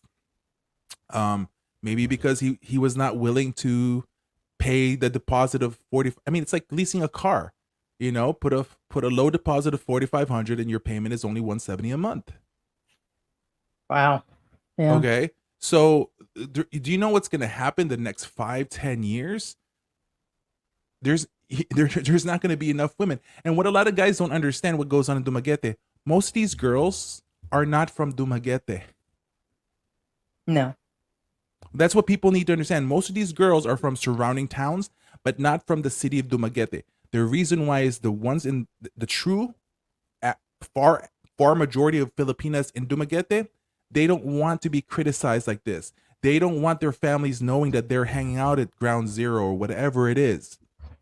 So, that's where a lot of these guys need to understand. But in the end, they're thinking with, the guy down below. So that's on them. I think it's a fun thing to watch. And I'll be honest, I want to see more, because then I want to see more of these kind of things, because I feel that, this is the truth that people need to see. This is what's going on, but then at the same time, is like, for me wise, I want the pig slaughtered. That's just what I want. I want this thing to be exposed, because just look at what's happening in the Dumaguete area. Like, people watching right now that's commenting, look at the type of vloggers, Filipina vloggers, are coming about in the Dumaguete area. Yes, true. I just told George there's a bunch. It's pathetic. Like, I honestly want to interview some of these girls in a nice way, and I wanted to have honest conversation, and I would even pay to interview them. Like, that's something I wouldn't even do in a normal. I would be willing to pay for their time. Like, what is it, $14.16 every 30 minutes or something? I'm just like, how much is it gonna cost me? Because honestly, it's like, I want to know where it's coming from. But the thing though is, that's what the guys want. These girls are giving it to them. Yeah. Like, it's too coincidental that, there's a problem that happened to two girls who they're with these two guys. It's just, why is that happening? Right. So there's more of a backdrop, because about the only thing that ran through my mind was a bunch of testosterone, back to what's his name's business. I was kind of seeing a few things, but I guess I never thought about it because I've just learned about all of that since your video, and not everybody has the full, the real full Yeah. picture. All I heard was him brag that, my little brain was like, wow, how stupid was that? And hey, he's admitting to it. And yeah, it's probably because of money. And that's where it was coming from me. And then I guess I never thought about it really, and then I later heard, like you said, the transactional thing and all the background to it, and kind of puts more light to it. But Yeah, and don't forget what this is doing, right? You are putting a spotlight on this transactional system that's happening. If the local government, the local barangay, starts looking into this, there's going to be more problems that's happening. Because pay attention, just like what Mark was saying, Mark literally made Steven agree that he gave $270 for her to quit her job to continue a relationship with him. That's prostitution. yeah, out in the light. Yeah. That is the basic explanation of what that is. And the fact that they both agreed that four of them got together for a dinner or a date to have this conversation, you have to understand what's happening here. And then if the government starts looking at these girls using the internet, there's so much ramifications going on in the Dumaguete area that people are not even understanding. Because by the general sense of things, Filipinos don't want these kind of things exposed. They know it exists, but they don't want it in the limelight. They don't. It's like, prostitution is illegal in the Philippines. We all know that. Is it? It is. That's right. It is. I'm not going to admit that it, that's the thing. And we're seeing that happening. There could be so much ramification that's going to happen here. Like, these guys don't even know. Even Ground Zero. Because if Ground Zero then becomes a place where it's pay to play, that's where people meet for these type of events, which they do when they have those social gatherings. Oh, yeah. There's a lot of things that, like, when people don't understand how Filipino government or law enforcement works, listen, as much as possible, they just don't want any problems. As much as possible, they don't want to see this. As much as possible, they want to turn their eye. That's all that they want to do. They just want a decent ship. But with all this stuff happening, eventually we're going to start seeing more problems that's going to exist. And you know what? Oh, well. Because then also just look at it the basic. Then I don't know the situation with this Justin guy, okay? I don't know what all that is. But let's look at a few things. If it's true that he's asking people to invest in his company, I'm not saying it's true, okay? But that's what's going on in the conversation. You can't be taking investment and making arrangement with these type of business deals as a foreigner in the Philippines. Now His wife, he's married to a Filipina, so then he can have a business in the Philippines. That's perfectly fine. But what happens is, if you start asking people to invest into your company, that means that they, in a way, have a percentage in your company. So then now the next thing is, did you file for that money coming in? Right? If people did invest, did you put that in the tax forms? Is that being seen? That could be a problem for you in the near future as well. There's so much stuff that's going on. And if you're going to be doing something that's going to be in the gray area of things, just like as Mark has also asked for investment for certain companies, and there's videos out there proving that he has asked for that, and he's asking for people to invest while he's in the Philippines, whether he says that the company is going to be somewhere else, not in the Philippines, okay, but you're then still having money wired towards you in the Philippines for the purpose of that, then you start having some wire stuff going on, and now you have problems. These guys don't understand the stuff. One thing that you don't mess with is law stuff, and don't mess with money stuff with the country. Right. And you guys are putting it out there. And I'm here, just like in the Michael Jackson meme with the popcorn. I'm like, please give me more. please give me more. Like, I want more, damn it. Like, because that's the thing that goes on. It's like, please bring in more. It's like, look, drama is drama. I mean, like right now, for example, I'm getting blamed for taking down a channel. And it wasn't even something I did because I would admit it. You guys know I'll admit which channel I've tried to take down. I've done a few. Yeah, I mean, I've done a good amount, but I'm being blamed for a channel that I didn't even touch. And I'm like, damn it. I was like, I'll take ownership. I don't want to take ownership of something I didn't do. I'll be proud to say when I got a channel taken down. Aw. You know, I don't know if you guys ever seen the channel Philippine Truth. Have you guys ever seen that? It's like a talking head video. Like no, but there's a bunch of them that have been coming up here lately, coming into the feed. Yeah, he was rocking for a while. Like he was getting lots of views, lots of whatever. But I guess he lost something with YouTube, so all his videos are gone. Wow. And I'm getting blamed for it. I was like, damn it, I'm not that good. All right, Mike, we appreciate you dropping in. No problem, my dear. And go through here and answer some of these crazy so much, statements. Mike. As always, a blessing. So be safe and get some. Well, it's not bedtime for you yet. Yeah, it's like what 11:17 now. I'm gonna play. Hey, Mike, can you answer when the next time we'll be able to see you? Like I said, I was supposed to be there. I was supposed to be there, you know, last month because of I had Coldplay tickets. Oh snap! Yeah. $750 tickets down the drain. Oh snap! So I'm thinking more than likely probably July, August, because so you'd be down here somewhere around our birthdays. July, August, and if it's not that, it's going to be December. But I would never go there for New Year's. That's something I would never do.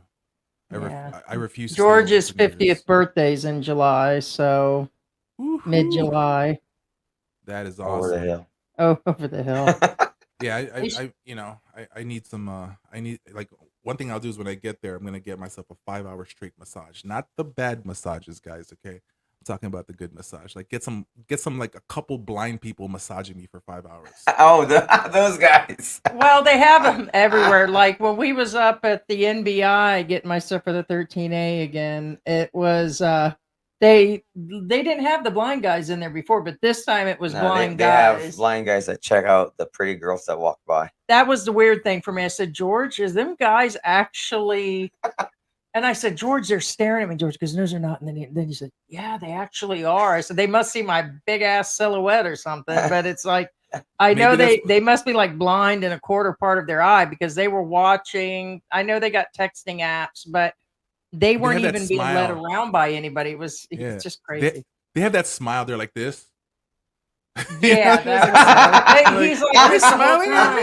True story. Like, what you looking at? But no, those blind guys massages. What you do? Get 2 of them, right? To go back to back for 5 hours straight. Oh snap! Done. One each limb and the body. Oh, that's what I have to get done for our birthday. I told George that we're gonna go get one of those drips, you know, like where you get hydrated and they put all those vitamins in you through the IV. I need a Cinderella. You can do like, and I'm gonna get George a Cinderella drip and me a Cinderella drip, and then we're gonna get our bodies all rubbed out. Hey, there's a vision for you, Mike. You know, go get yourself some some glutathione. Yeah, soon. It's good for your skin. Actually, glutathione is good for your skin. Your body actually makes glutathione. That's why cancer patients has the nicest skin in the world, because they put glutathione in their chemo drugs. That makes sense. Yeah, I think that might, because I know there are several like legit reps, you know, that actually do that, and that might be one of the things they put in there. They put a bunch of stuff into different types. So you think they add that to one of the drips? No, if you ask for it. If you go to one of those spa places that does those drips, like you guys were talking about. Yeah, like, that's some of them will have the gluta, you know, a slight amount of gluta, unless you want the full dose to turn on. So I told him, I said, you feel like $1 million every time I get an IV for hydration, and you don't have to do that. You can buy it on Lazada. I do. I've done my own IVs myself. Sometimes I have a couple of you know, D5N5 right now here, right? Like, you know, it's like there's, you know, when you're really dehydrated, just do yourself some IV. I mean, we did that on my sister's wedding in Mexico. Like there was like 30 of us that lined up in the pool area because we were drunk the night before, and we all hung IVs on each other because everyone there was like doctors, firemen, paramedics, and stuff like that. People were laughing, but we hung IVs on us. We had we had half bags on each one of us, and then you were ready to drink again the next day. There you go. Yep, do it. like $1 million. Anyways, I'm gonna let you guys go. Shout out to everybody. All right, later. Thank Thanks you, for keeping it Mike. real, Appreciate Mike. it. No problem. Later. Later, guy. All right. Now, just real quick, regarding the subject, in all fairness to Dumaguete, okay? In all fairness to Dumaguete, it's not necessarily an isolated incident. And Yeah, it what I'm does saying happen. is, it's kind of like a good way to give a good analog to it would be like, say, that old adage, Hollywood. Oh, I must go to Hollywood and make it big. I must go to LA and make it big. What I'm saying is, it's a metropolitan area type mentality, meaning in Dumaguete, like Mike says, most of these girls are not from Dumaguete. This happens in major metropolitan areas Here in the Angel Philippines. City, Angel most City. of them are not Right. from here. In Cebu City, yes, most of these girls, and I say girls because usually that's ones that migrate. There are a bunch of guys that do it too. Don't get me wrong, a bunch of guys do it too. They migrate to metropolitan areas, namely again, Dumaguete, Angel City, Cebu City, Davao, and they do this. So that's what he's saying. Also, to add, to make it worse in the mix, somebody said something somewhat forward thinking. Michael Harney says, don't forget though, there's going to be a military base coming to the Philippines. Competition will get out of hand. What he's saying is, right now you have these incidents that involve older expats who are retired and offering the green. Mhm. Now they're gonna have a lot more because there's a bunch of already military personnel from the U.S. here. What I'm saying is, and what Michael Heine is saying, is going to get worse. There's going to be more military personnel here, active duty, young bucks running around. So what I'm saying is, When is it coming? yeah, well, Let me calculate. well, that's why I said they're already here. It's just the population is going to grow more. And if I were a girl, okay, well, or a guy, again, doesn't matter. Yeah, no. If I'm looking for a sugar daddy or a sugar mama, who would I choose? A younger, more attractive version of the currently older, retired ones. I mean, it's a natural selection. You'd pick Yeah, so. a younger buck.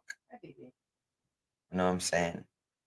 So yeah, no, these are dynamics that are already in play. And again, in all fairness to Dumaguete, it's not an isolated incident. It's actually all over the metropolitan areas in the Philippines. Just froze up there for a moment. Yeah, Michael Onstad. Thank you so much, Michael Onstad, for being sorry with us for the and watching delay. us. Yeah, Michael Onstad is on Facebook. For all your insurance needs. Most definitely. He's one of the biggest insurance agents here that help out expats, and great guy. So be sure to check him out for sure. We appreciate that, Michael. Yeah. Cat goodies. Roy Estrada said Mark Thornton made the video to brag for jabbing Dexter in the face. He was feeling himself and needing to advertise his so-called victory. Two old farts acting like two flu.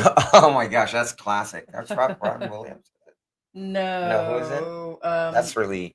That's before my time. One Flew Over the Cuckoo Nut, Jack Nicholson. Jack Nicholson. Okay. Yeah, that's a good one. Also somebody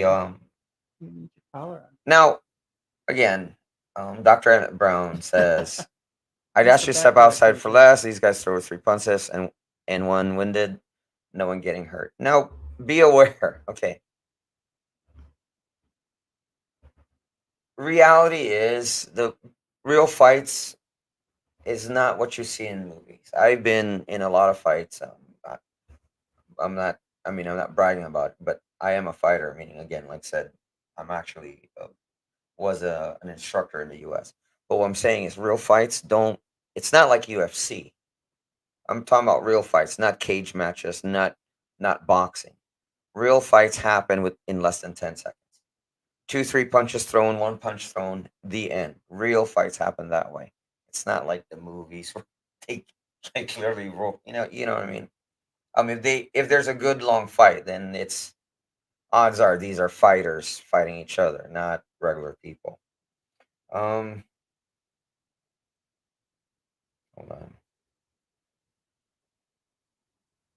Will Smith says, in all seriousness, septuageneration's fisticuffs is pretty ridiculous. I can imagine the MC, let's get ready to crumble. That's funny. That's hilarious. Focus in Asia, JR says, that's hilarious and on point. Yeah, K Dallas says, I'm going to ground zero right now. K Dallas. Yeah. It's like $14. What a deal. John Weiler says, that's why all three need to go to jail. He's kind of crazy. It's I get it. But I'm gonna tell you right now, and you guys are all gonna say bullshit. If that was me, they didn't lock me up. They'd have reported it the same hour. They would have. It's just different among these guys. It really is. But if just because of multiple reasons, or maybe even other nationalities, possibly it might have turned out different. Right. Now Hurley Wilson says, do not make it look so cheap, Mike. There are lots of other expenses. Now, it's not about how much it really is. It's the fact that you can quantify it. You know what I'm saying? I mean, I highly doubt. I mean, in the U.S., yes, there are gold diggers out there. They're after money and everything else. But the fact that you can quantify it. I mean,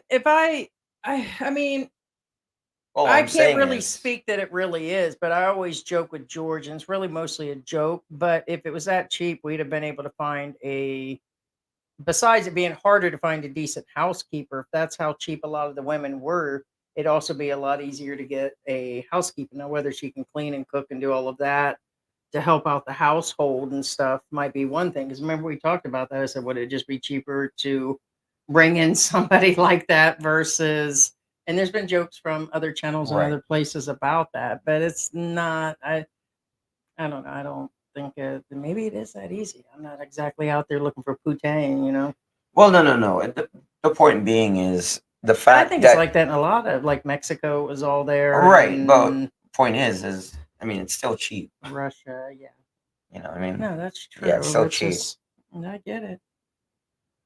Well, yes, ground zero sales are a record high now. They probably are, yes. And it would be a lot easier. So I'll give you an idea. I'll make a joke about George. You guys may not believe it, but I mean, like, let's say, oh, by the way, I see another down and out expat that just showed up again another 2 weeks ago, and the guy was being interviewed, and I believe, anyways, he was another one. He was out there selling little donuts and snack cakes. The guy's making 200 pesos a day, and his money, bad money spent, all that. Admitted it. He's been here a long time. Down and out there selling donuts, and remember, you ain't got no work permit, you ain't got this, somebody might report you and all that, selling donuts. I can imagine iCarly walking around with a donut on a stick. Yeah, like literally that's what the guy's going on about. But what I'm saying is, I guess so, because I guess it wouldn't take a whole lot to, with the way this town is, I either have to put George out to work, at the corner of wherever you said Envy and whatever, or I'd have to be down there with Club some Japanese and in between Club and Koreans and do some sort of weird, kinky dominatrix bossing around stuff. Probably could make money too, but I wouldn't be able to do it in the U.S. Well, I might be able to, but right. There's money to be made, I guess. Dickie Spat says this isn't the first time Charlene has extracted money from and admitted it on YouTube. Yeah, and Roy Estrada says it's called Ground Zero for a reason, right? When you hit rock bottom, go to Dumaguete. Yeah, it is kind of a strange name. The only thing I can think of is they tried to take the name because of the real Ground Zero. Right. There probably really is a Ground Zero coffee place over there. It's got to be. I mean, why would you? Right. That's the Philippines' turn. Yeah. Probably expat owners behind that too.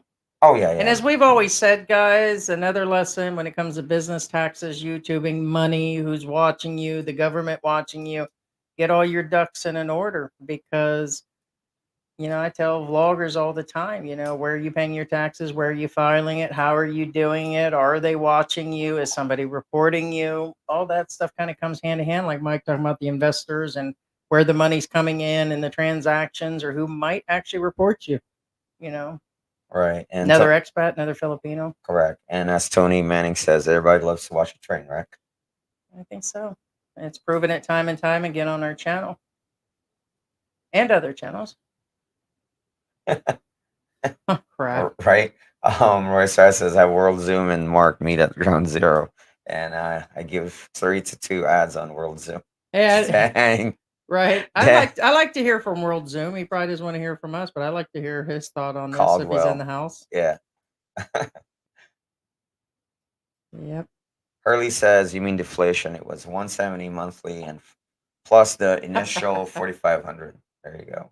That's really, which be about right. Housekeepers are about 10 to 15,000 pesos. Some live in, some outside. I think the Philippines puts them around 8,000 pesos a month. So that would still be about what a housekeeper would cost, live in possibly, minus the food you might pay or expenses and all of that, which of course I still feel is an awful low wage. No, well, just wow. Right. That's all I could say. But here's the thing: they've been fed this stuff forever. The guys learn from the next guy, and I don't know. It's just crazy. Yeah. Well, I mean, that's how it's always been since the dawn of time. I mean, George is cheap, but not cheap. Coffee time. Single Filipinas are a resource. Yeah, that right. Will Smith says the food's not that good. It depends. It all depends. It depends on the server, the seller, and the No, taster. he's probably talking about ground zero. Well, that's the same thing. What I'm saying is I'm pretty sure if I go over Well, there, like Phillies, we some- didn't think some would- Phillies was that some good. people but a would- lot of people would like rave Phillies. about it, and some people would Yeah, would tear it down. You know what I'm saying? Yeah. It all Yeah. Everybody has tastes different. Yes. Which she says I should start a boxing tournament with these vloggers. I don't think they'll pass a medical exam for them to fight. Coffee Time says more taste, less feeling. Watching from Bakersfield, California. Hey, all right. Just Fact says I'll tournament for these afternoon, vloggers, Kenny, but I don't Kenny. think they'll pass the medical exam. Wow, that's like everybody's talking about that. I think that's the real truth. I think most guys entering this country couldn't. Even the ones that are fit have their own issues. So. And guys, if you haven't, I got to mention to do a thumbs up on this live stream. We appreciate it. We'll be doing a lot more live streams. And also, we do have multiple channels. So I do have the female expat and about my weight loss journey, guys. Island Reboot Philippines. So you probably see it coming up in the feed. So I am well on my way. And that's the way it's going to stay. So. Yeah, Coffee Time says my wife owns Valencia property, will go in 5 years. Now, again, in all fairness, Bruce Davis says ground zero is not the problem. It's the people that made these bad choices. Right. I mean, it has nothing to do with the place. It's just the people going there. Correct. Mm-hmm.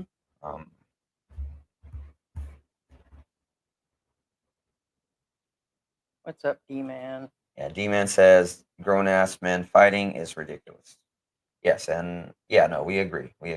Oh, that's not there. It is. Yeah, and Harry Walsh again. We'll pray for your dad, and hopefully he's doing good. Roy says you're mistaken. Old men don't have testosterone. They have a few screws loose. There you go. But I hold the testosterone for all the guys in the Philippines. Yep. I took it from them the moment they got off the airplane. Yeah, Heidi's D is bigger than mine. Mm-hmm. I've got yours too. Now some of you will want to do this, and some of you won't, depending on how you want it. Schiffman says, stay away from expat hangouts, just keep myself and avoid the drama. But remember, it's the company you keep also says a lot about you, too, if that makes any sense. Now, Big Dave, this is a thing. My wife has an allowance. She wasn't a prostitute. allowance is different versus you paying her, correct? Yeah. Bruce Davis says these guys need damn hobbies instead of sitting around zero to make these videos, not say anything about vlogs need from hobbies. Vic Davis personally investing in ground zero, right? That's where the money's at. Hey, traveling hobo, good morning if you're still here. No, now traveling hobo again. This is okay. So tell my girlfriend wife I will take care of her so she doesn't have to work. Makes this no. It's about No. how it's done, and it's about on the approach, and it's about on her side to be aware. There's like It's just the way that actually it's appeared to go. So right. no, asking your wife to stay home and all that. And that's the side that they're actually telling everybody. But that's not our point of view. But there are some that have, so much so I'm now going to put Geo in the Philippines out there. It was probably less than 2 years ago that I actually heard him talk about his exes, Yeah, ex-girlfriends. yeah, they Strangely, there's a thing in that area. Isn't it the Dumaguete area that he's in also? Or used to be? he was in Cebu most of the time. Was he? Okay. So wherever he was at, it seemed to be a common thing for these guys to pay their ex-girlfriends after they left them, like set them up Correct. in their It's like a severance apartments. pay. Yes. Right. He admitted to paying severance pay to And it's several not girlfriends. And sometimes it was 2 at a time, it's according to not his what do you call it? story. It's not an isolated incident. There's a lot of expats that do technically give an allowance, but even when I hear the story from their own mouth, it doesn't sound like an allowance. It sounds like a payment method.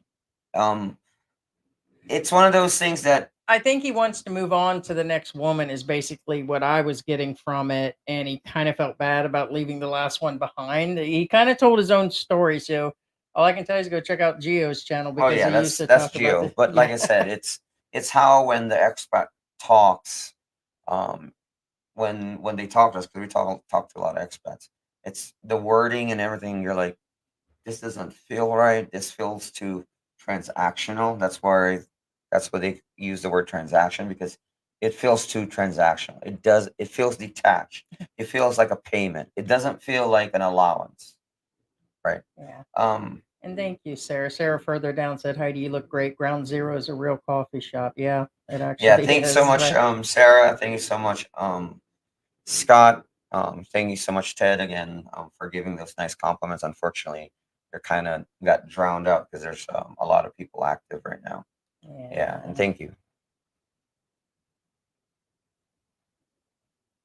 Oh, well, okay. Just Fact says, I've seen that type of attitude when a foreigner disrespected security at 7-Eleven while I was there for the 2022 elections. My security group of PNP and guys changed his attitude. This is a common thing, not just 7-Eleven. It happens everywhere where a lot of expats do tend to disrespect I mean, And that's a big rule here. We'll probably soon do a live stream yeah, based on don't that do that. because I think these guys can basically tear each other down here. And like I said, depends on the level. And I wanted to say that Philip did come in and make some other statements throughout the live. And I did see where he said that, yes, the guy did file or went to the medical immediately. And he probably filed a report. So if he did both of those things, it's possible that it could be skipped over, that they just go to lawyers and start filing stuff. But I would that be filed in the Philippines? Do they go back like that incident with that guy that just passed away and sick grandpa and the punching and all the stuff that went back and forth? Did they file that stuff in the U.S. or was it filed here or where? I'm not legal enough to know any of that. Do you know? Where is that going to be filed? Well, I mean, if they're not nothing but on a visitor visa, I get Mark Thornton's a 13A, but he's not a citizen of here. I get that it happened here. If a police arrest you for shoplifting here, that I could see. But in a case like that, I'm just wondering, is it actually filed somewhere else, well, or here where's the levels it goes they to? call it blotter. You can go to the barangay to do a blotter, or to the police station to do a blotter. Blotter is basically another word for what's the word? Police report. But the thing is, whenever you renew your visa, some of them require an NBI check, and that's when those reports pop up. That's another thing. Yes, if that could actually show up on Yeah. So, paperwork for example, he's later going to renew or his K1 visa. They require him to bring in an NBI check because it's every 6 months. The NBI check, if it's required, it needs to be that's renewed. true. So let's say 6 months from now, or from this point on, Michael's in the house. it'll be there, and they'll be like, oh, okay, this is what you've been doing. This is not acceptable to us. We're not going to renew your visa. You're welcome to do a tourist visa. They can say you're banned, you're blacklisted, or they can say you can still stay, I but still you have think to it's use a tourist small visa. possibility whether they don't care about what the guys do. You could still end up in jail. No. Yeah, There no. still could be Yeah, the U.S. and Embassy that's what I could get said. involved. Who knows? That's a best case scenario. Is they can say you can still stay, but you have to downgrade from K1 to a tourist visa. You know what I'm saying? That's a best case scenario. That's just an example. Okay, Just an example. Yeah, Just an it's example. not real. Yeah, no. And Roy says it's not a base like in the 79s and the 80s, primarily Filipino base with U.S. forces building up infrastructure and using staging areas to push forward. Don't believe the misinformation. No, we already knew that. No, we knew that, but It's not well, misinformation. no. They're supposed He's to not be talking more. about us. He's talking about other I people. know. No, Other people are talking. No. I'm I aware know. of that. Just other people. Yes. Yes, I know. Other people are saying no. That's why I was specific in my wordings. They're already here. They're just building up the forces. I didn't say. But what I'm saying is there are other vloggers out there, not naming names. Again, they say, oh, they're going to build bases. Now, could that change? Yes, that could change. Yeah. Let you go through and.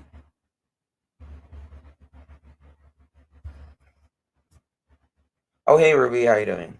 Hey, Ruby, what is going George. on? D-Man says, MYK Mike is solid. Yeah, makes a lot of sense. Coffee Time says, I like stable married life. I know nothing. Basically, Coffee Time saying that he doesn't play into that, transactional relationships. And that's both me and George, 100%. We're both. Our signs are Cancer. We're both sensitive. One man, one woman. Loving couples, and we have our fights, but married life is definitely suits both of us. And there are things that George has taught me, and George is like, you didn't know what that was, and you do it to me all the time. I'm like, he goes, you're serious, aren't you? I'm like, yeah, I didn't know what that was. And it's like, I've only known to date one guy and didn't play around on the dating apps, didn't do this, and family person and all that. And so it's married life is for some people, and then there's guys that are just absolutely, that's their life. They're single, that's what they want to do. And we always say, just live your best life when you get here. Just do it within legal limits, man. All right. I mean, just a simple example, like Tinder, for instance. I mean, to this day, there's a lot of men and women who don't use Tinder and don't feel they have to. You know what I'm saying? Yeah. Ray Star says every man has a story, is now every man in his glory. Ruby says my favorite place for a relaxation massage is Rain Spa, Chidor Street. Yeah, we definitely need to. John Wheeler, Manila walking streets battles. Well, red light districts are in general not exactly. But them doing that construction, we just seen the other day that the sign is totally down. It's totally missing and everything. They say they're going to put it up. Let's see if they re-put it back up again. Maybe they just keep it down. Right. Leo says province girls go to cities for opportunities, however you want to classify it. Exactly. And don't blame him. Who knows? That's what I said. Who knows? It's the Hollywood LA effect. Everybody goes to these places. Mike says, thanks for having me. And again, thank you so much, Mike, for being with us. Yeah, we definitely appreciate Mike being in there. Yeah, and Philip Cartmel. Most definitely, yeah.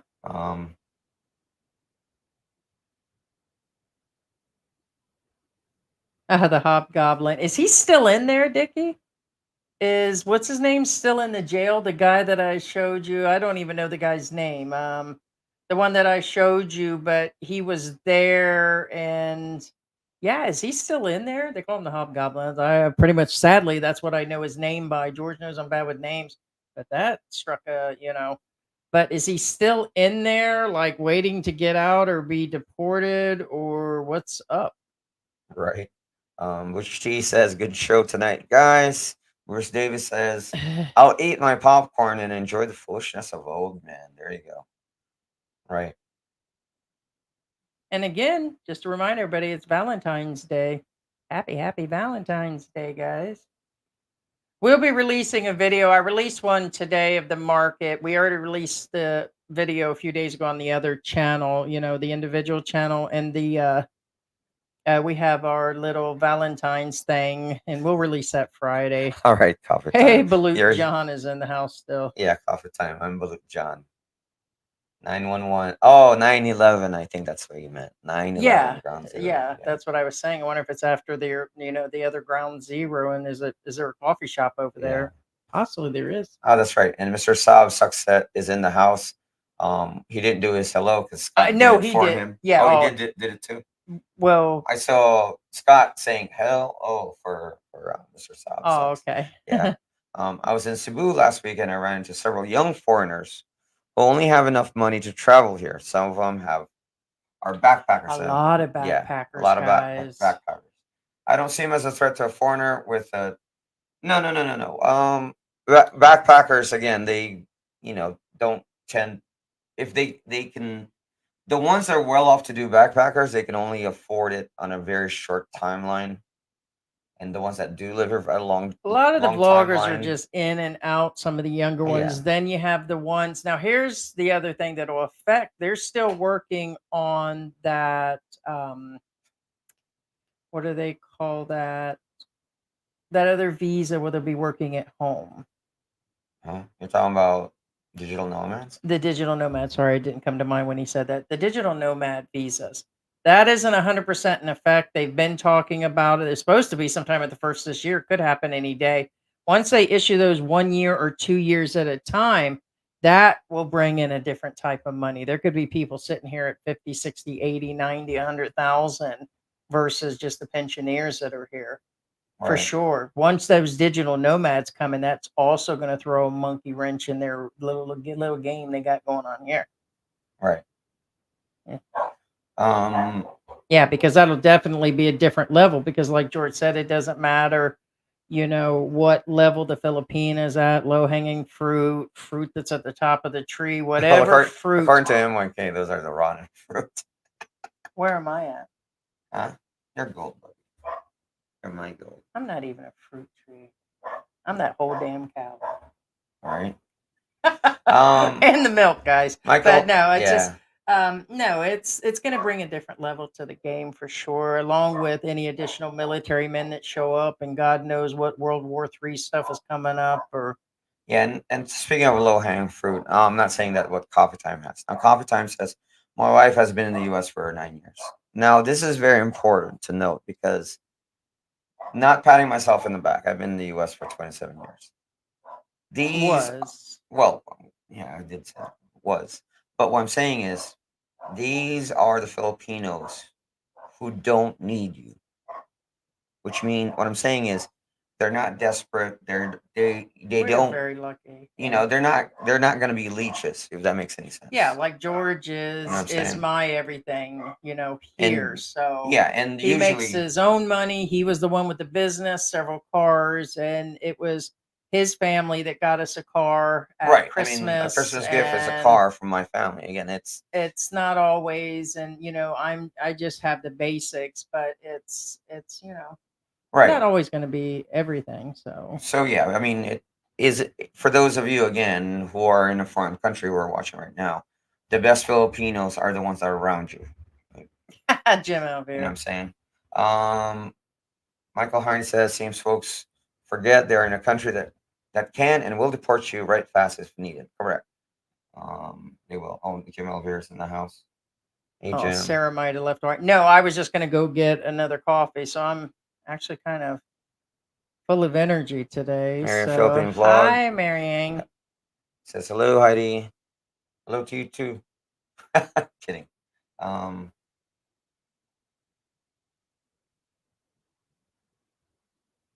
Just kind of going through the comments. Yeah. And be sure to definitely do a thumbs up, guys. Oh, look, there's the yellow cat, babe. Oh, it's yellow? Yeah.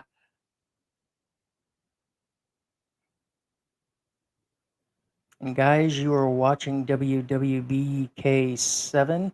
You are with the live stream of the best #1 live stream in the Philippines of an American expat female wife with a Filipino hubby living in the Philippines, the one and only WKRP in Cincinnati. Just Right. kidding. No, that is the truth, guys. We are the only one. Actually, I dare to name too many YouTube channels that is actually doing this. So that are in our range. Sartan says, Heidi, you look great. Ground We are Zero is a real number coffee one. shop. I need some more coffee. This was bound to happen, but says this was bound to happen with the type of men who moved to the Philippines. Hey, maybe we ought to ask Ace Bachelor to come on. Ace, if you're in the house just peeping around, Right. bring your #1 show on our #1 show. Bring your whiteboard too. We'll put one up. We'll put ours back up here for you. Coffee Time says he felt bad. Oh, he's talking about Gio. Oh, gotcha. He says he felt Okay. bad leaving her with no dignity, so he paid her and left her broken. It's funny. That's That's the way George likes to leave them. Broken and broken. Now, I thought that's what he said, but it's been a while. I think that was close to 2 years ago he said that. So yeah. Tim Hunt says my ex-girlfriend, she got the toes of the boot getting booted out the door. Right. Mr. Sabsak says, Samuel, only 100 likes, hit the like button. Thank you so much, guys. Hit the like button, please. Thank you for your support. And subscribe, guys. Yeah, You and just subscribe. watching and subscribing helps the channel.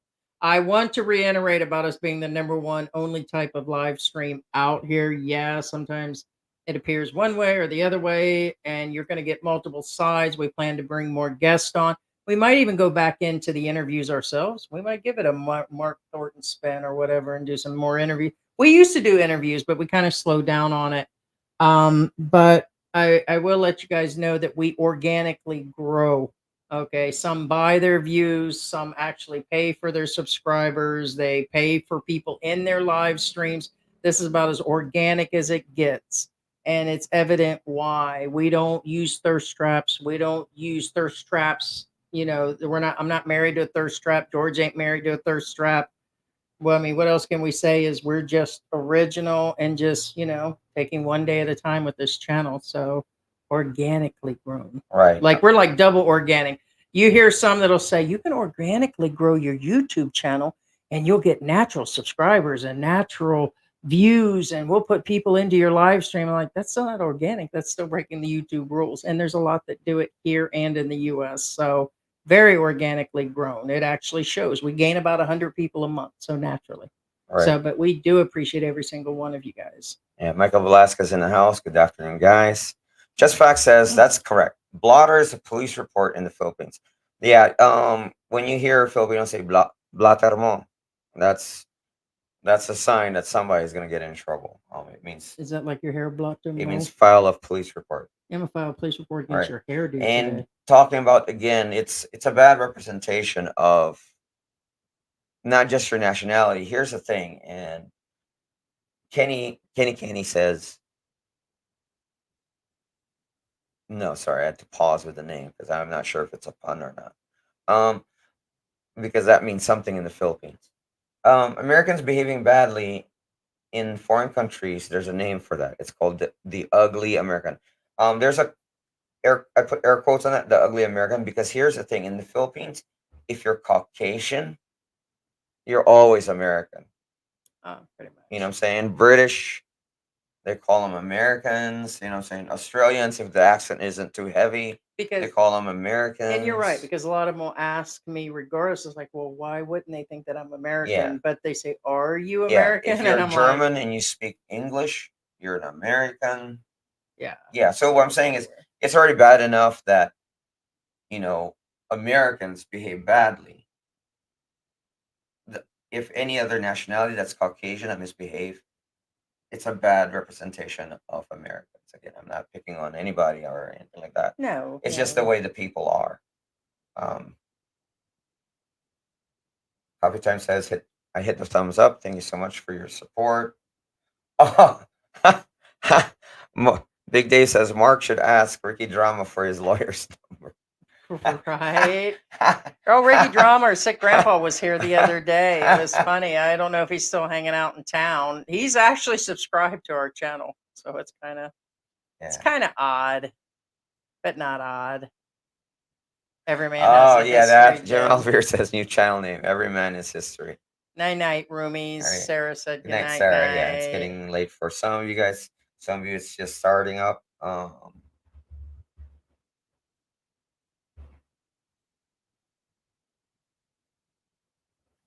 It's not. It's a legit statement. Well, it's kind of too broad. I mean, and again, I'm not denying nor confirming nor you obviously don't know family life in the province if you think you don't have to pay. He could be addressing someone else in the room, that's what I'm or saying, NYK, it's somewhat, or. But either way, everything has a price. Even the most open Filipinos or Americans don't have to pay. There's always a price. I think people just need things when they're out there. There's not a lot of jobs in the Philippines. You get further out there, there's less jobs and things are spread out. So, and then once you date someone out there, a lot of the guys are helping with families out there, and a lot of stuff happens. Yes, I can get it.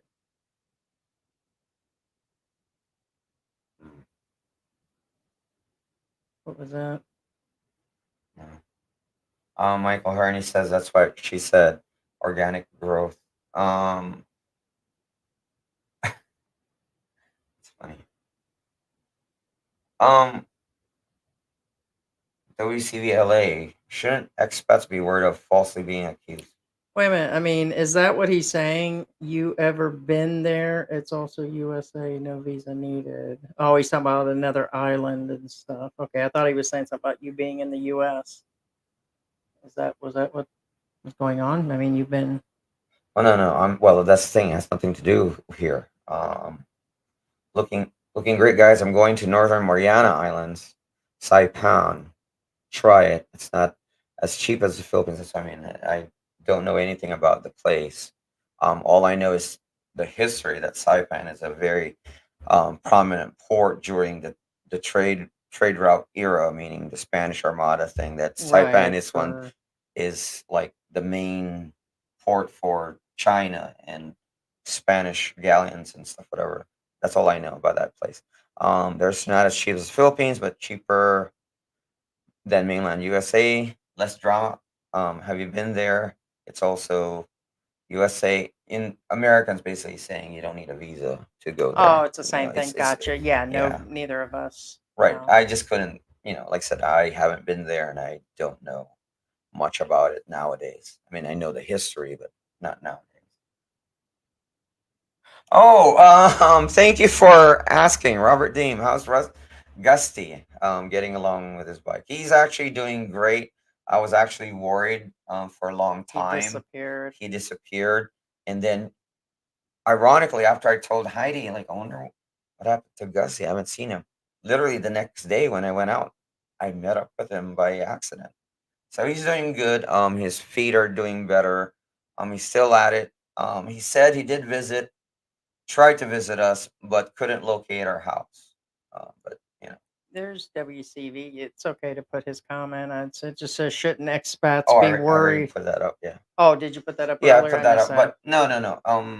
I missed that's why. No. They should. You should. That's why you try to make yourself. What's the word I'm looking for? Yeah. Irreproachable. Like you can't. You have to stay clean. I work really hard at that. I'm gonna tell you that right now. So I think they don't approach me for several reasons, but yeah, I mean, Yeah, you have to make sure you stay clean and stay out of trouble and everything, because you can be falsely accused and you can get in trouble with a simple accusation. Correct. And you should be more worried. I'm probably not as It is. You've got equal worries about other expats and Filipinos. Like you shouldn't be walking around with younger kids that aren't yours, even if they're your, girlfriend's kids. You shouldn't be. There's a lot of things that you could be falsely accused of. There's a lot. And if they know you have any money at all when it comes to Filipino or other expats, things can happen. Once you have a YouTube channel, more things end up happening. So we kind of like build these rules around. We only let certain people in the house. We don't let a bunch of neighbors. Because I was always, when I first got here, and even over here, since we lived in our second place we've lived in, I wanted to invite a bunch of people in. And George, the first thing George was like is, you have to be careful. It's, you just can't. Because I was like, yeah, but we don't have a whole lot of stuff. I mean, what can they, what can be the problem? But like George said, some people will see the items you have in your house, and Well, I it's gonna mean, be if expat or if Filipino. expats visit us right now, they'll come in and they're like, "You guys don't have a lot of stuff." That's But true. when Filipinos come in, they'll be like, "You guys have a lot of stuff." Remember, everything's all about perception. It really is. So, and that's why I said, try to stay out of trouble, try to stay clean as much as possible, stay away from people who are troublemakers, because in the end, you can get in trouble for it. It's Now, time to put out that one shirt I was talking about. what's that? The chicken collection of the T-shirts. Oh, no, I'm no, supposed yes, to do that yes. later on. I got a funny Yeah. collection coming out about Well, attitude. we'll show them as they, get Probably put it on the released. next live stream. But yeah, it Yeah. said something. I forgot what it said, but something about, yeah, but I'd rather stay out of jail or something.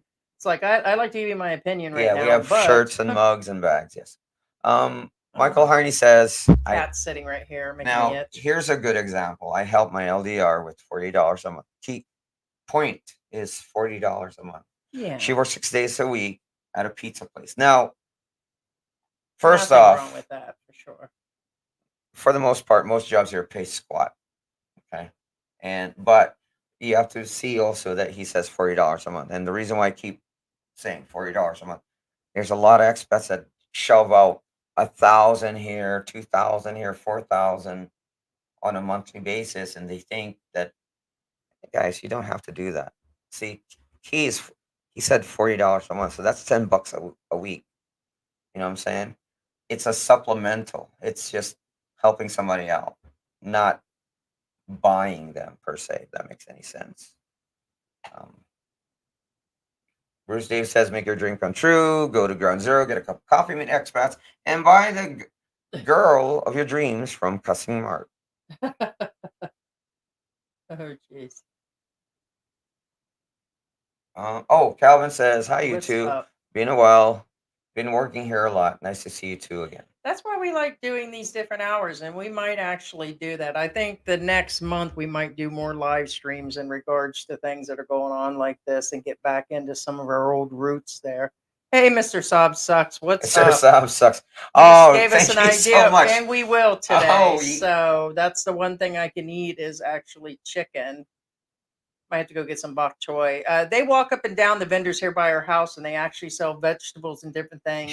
She bought Troy, which is I didn't know they called it this Chinese spinach. It is, yeah, it's spinach, but it's fairly inexpensive, and we've been eating more leafy greens and taking a lot more vitamins and fish oil and doing really well, George, too.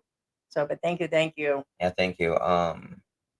King Charles says, I lived in the Philippines for Okay, 11 we get to years. see people. I have some experiences when it comes to idiots fighting. The one that can show injuries is the one that will win, which technically, if one gets pummeled and the other one doesn't fight back, then, that's self-explanatory.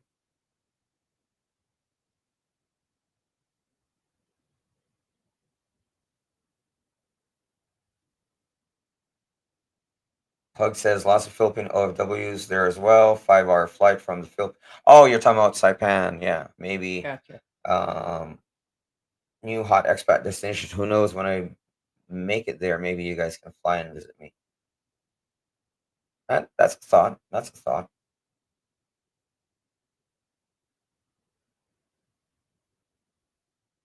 Bruce Davis says he gives his girlfriend only $50 a month for extra help. So that's like what, $12.50 per month or something like that. $12.25 actually. $12.25 per month.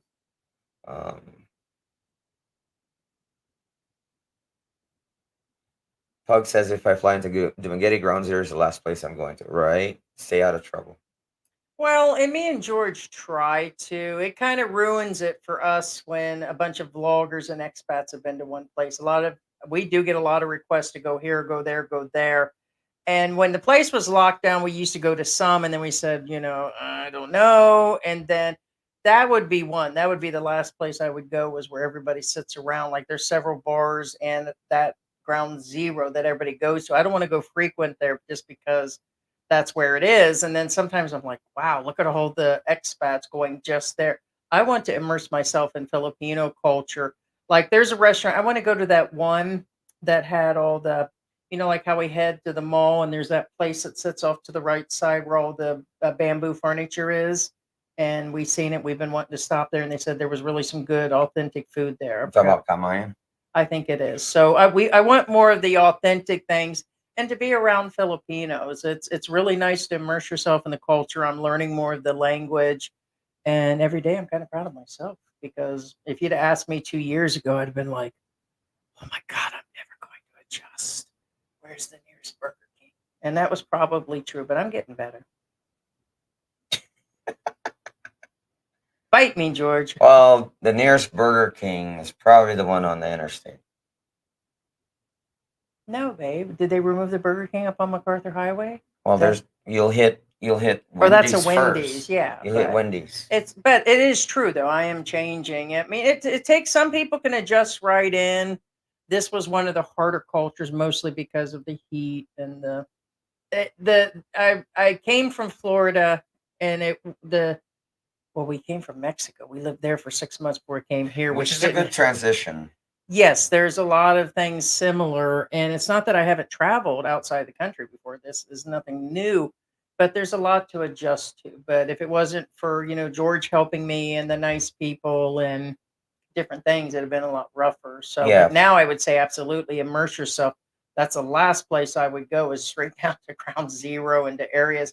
All of them tend to frequent a lot of the same places. Right. There's a lot of similar cultural things that are similar in Mexico and in Philippines, because were both Spanish colonies at one point in time. For instance, like when we went to Mexico, there's a place where the female locals, because usually it's the women that do the chores on laundry, where the female locals were washing the clothes by hand in this one area, and they're all together there. They don't know each other. It's just the local hand washing area. They still do that here in the Philippines, except, well, Heidi won't see it here because we're more in the city proper. That is usually seen in the provincial areas, where they all wash by hand in one area. You know what I'm saying? Mhm.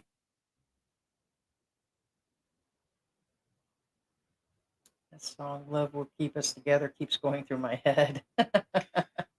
Would Heidi eat a good or maligoso green leafy vegetables and very healthy traditional compound? She would, if offered, of course. Yeah. Yeah, no, she would. No, I'm totally changed my diet for the last 2 months, and I used to eat healthy before, guys. It's not that I haven't tried. Now I've actually, with the help of some doctors and some friends and everything, and advice from people, a lot of people have given me this advice about the change in my diet. I have been, and I've been doing well for 2 months. I mean, we were just discussing the amount of weight that's come off in 2 months, and it's been really great. And I've been eating a lot healthier, greens, whole foods, more beans, more natural, and it's not really been costing either. So Yeah, like I bought spinach from the market the other day, but I didn't buy enough. But Heidi, like said, she bought Chinese spinach from the lady I've that been was walking walking door to more. door. You know what I mean? Yeah, so there's been a lot of improvements, and I'm looking forward to. I mean, I still got to pick and choose my battles. Like when we went to Romantic Bad Boy, I mean, yes, I'm going to eat the meats and it being grilled, the grease rolled off of it. But Well, that was George more was of proud a of me treat. because the That was a treat. sides, yeah, the sides itself, there was like potatoes and pasta and rice. And of course, I skipped it. And he's like, "That's all you're going to eat is the meat." But they had like lettuce and small cabbage shredded up. And that is pretty much what I ate. And it was very Oh, she satisfying. did. She wrapped the meat and the cabbage like the chicken, a leafy roll. Yeah, Yes. and I'm aware there was some sugar on some of the meat, but I told George, I said, it's been 2 months since I've really eaten anything out like that, but I just pick and choose on my food. Yeah. Then. Robert Really Dean happy. says About 5 immigration. pounds a week. Yeah. No, she's been losing weight. Heidi's doing great. Walking more, standing Mhm. more, cooking more, outside and about markets. So it's an improvement. Real quick. Speaking of going on 8, don't feel bad if you don't fit in the booths. Oh my God. The reason why I say this is because it happened to us yesterday. I had a hard time fitting in the booth, and I'm not exactly a big guy. Not No, even by he the went over and slightest. showed me because they had plastic chairs at this romantic bad boy. And I'm sorry, I've seen small guys like under 180 pounds, 170. I'll call that small. 170, like at size and height, and the chairs have given way. It's hot here. The chairs practically melt here. We've seen them fall at immigration here at Angel City. I've just seen it. And so you're not getting me to look like some monkey. And I already know I'm big. I'm 6 foot tall and very plus size, and I'm not going to sit in the seats. And so she kind of looked at me when I refused. Didn't refuse. I said, nice. I said, no, I don't want to sit there. I said, do you mind if we go ahead and sit in the booth? And then she kind of hesitated. But then George seen that like there was no room. You'd have had to have been 130, 40 pounds to get in there. I had properly. to sit side saddle to eat. And I'm not exaggerating. I showed Seats are tight Heidi, here. there's an empty booth that's across from us. I walked over and I said, look at my leg. It can barely fit in an empty booth. Yeah. Remember I showed it to you? Seats and Yeah. seating on bus It's like- transports and even the It's like cars the table's are like this smaller. close, literally. I'm like, We talked about size matters and we did a whole video on size matters. And so I told George, I said, that's also something that I'm looking forward to. Am I ever going to be small enough for Asian size or those chairs? I told George, no, even if every pound melted off of me and I'm at my 180 pounds, because my height and bone frame is about 175 to 180. And even if I got down to that, I still wouldn't sit in those chairs. I told George they're just, but the doorways are really narrow and everything. You feel that in the US and Europe, but you're going to feel it really bad here, like the airplanes. Even think about the airplanes that they have here that a lot of people don't realize you're going to be on a prop plane when it comes to coming other areas in the Philippines. If you're traveling People between think islands. they're getting a big airplane when they get on there. It doesn't happen. No, So, for the most part, they're props, yes. Yeah. Robert Doom says immigration changes are the first since 1940. King Charles says it's going to cost Mark a hell of a lot of money to get out of this, and I have no horse in the race. Yeah, no, we're aware of that. I still think it could end up, to the jailing point, but it's, it is a very small possibility. I mean, if the guy really insists and pushes it or the wrong things, I tell you where it's going to possibly go south. I've heard from messages we got, not that they're true. There's been a lot of accusations from his side about other Filipinos or Filipinas or who knows how far. But once he crosses that, then if that other side decides to file, then he could end up in jail. You involve a Filipino in any manner like that and you slander him, and it's got to be known slander. I mean, it's got to be really, really known slander. Then yes, you can get in trouble. So You ain't right. which one? Read it. Heidi in Ground Zero asking Mark step out. Yes. Right. Well, I'm gonna tell you what though. The answer, he ain't gonna go out there. That ain't gonna be me. So first off, if he could even convince me, like he would have to put his hands on George. He would have had to do something to George, and then I'd have been out. She would too. Honestly, she would. I'm gonna be ghetto all day about that. And George and about 10 police would have had to Heidi will tear you to limb from rim if you decide to attack me. I don't care how what you touch my kids, you touch my friends, you touch George, and that's it. So and I'm just gonna be, like I said, super ghetto like that. What's his name talked about? You open up the door and blah blah, and it's on. No, if you see me take my earrings off and greasing up my hands and wrapping paper towels and things around my knuckles, that's it. So it's on. But I mean, I've never really had to go that far. I mean, I've been in, well, everybody has at one point in time, right? So it's actually come down to that. But if that had been me and out there, it would have took 5 Justins to get me off the mark at that point. It just would have been, it'd have been all over. And who knows what was said in the context. It wouldn't have took the words. A lot of people think when they say the words, they're hurting me. And this comes from other channels. This comes from other people. And you might get us to think, because we might even talk about you, and you might get us to think, but it's not enough that, it's like, we know where you live situation, and we know this. I'm like, well, come on down. But it's in a manner like that, you'd have had to physically do something. And then if I felt like I was protecting like a mama cub, that'd have been it. And I promise you, the more I'm hurting, the more I'm going to keep going off. It's like you're going to draw back a nub at that point. So, sorry. Right. Yeah, now there's a few things you guys will adjust to, and like you guys said, Michael Arnie says the restroom dipper, they don't call restrooms here CR, comfort rooms. So the restroom dipper was my hardest thing to get used to. It's okay, it's And like the a thing ladle. about- right. And Yeah. to be honest, I don't even know how somebody of any size, like if you're an extra large man, I can't see how they even use those on these little toilets. Right. The dipper is what you wash your butt with or take a shower with, depending on. There's usually a bucket next to Yeah, them. but for the most part, if you live in the city, they have the bidet, Sprayers. the sprayer, something more Which modern. is still But- hard. They do have them out in the Well, the for province, instance, but yeah. if they're out like far out where there's like no water running to the toilets and bathrooms, and it does happen, they just pour water in there afterwards, the buckets. They have a lot of that in the Middle East. And Right. so if you're dealing with something like that, then but it's there's a lot of adjustment. I see people where they perfectly just fit it, and then Yeah. No. Yeah. And also depending on where you're at, availability of items vary. For example, finding head lettuce is hard to find. In your area, like Michael, it's probably difficult for you to find. In our area, it's relatively common. Again, it varies per area. Just Fact says the vans they use for touring is also cramped. This is true. They want to get as many people in there for fees that they can make. Yeah, no. Again, in one of my videos, I sat in one of them, and I'm barely sitting down. I have one cheek on the seat. That is true. And the Filipino, keyword Filipino, sitting next to me, she wasn't complaining to me. She was basically talking to everybody in that jeepney, and she says, "This guy thinks that there's plenty of room. We can barely fit in here." That's what she said. That didn't sound right after I said that. But anyway, Bruce Davis says, "Good night, Heidi and George, and everyone have a good night." Big Dave, I guess I'm bringing my own chair with me. It's a good idea to bring a foldable chair that would support you in a lot of areas. Yes.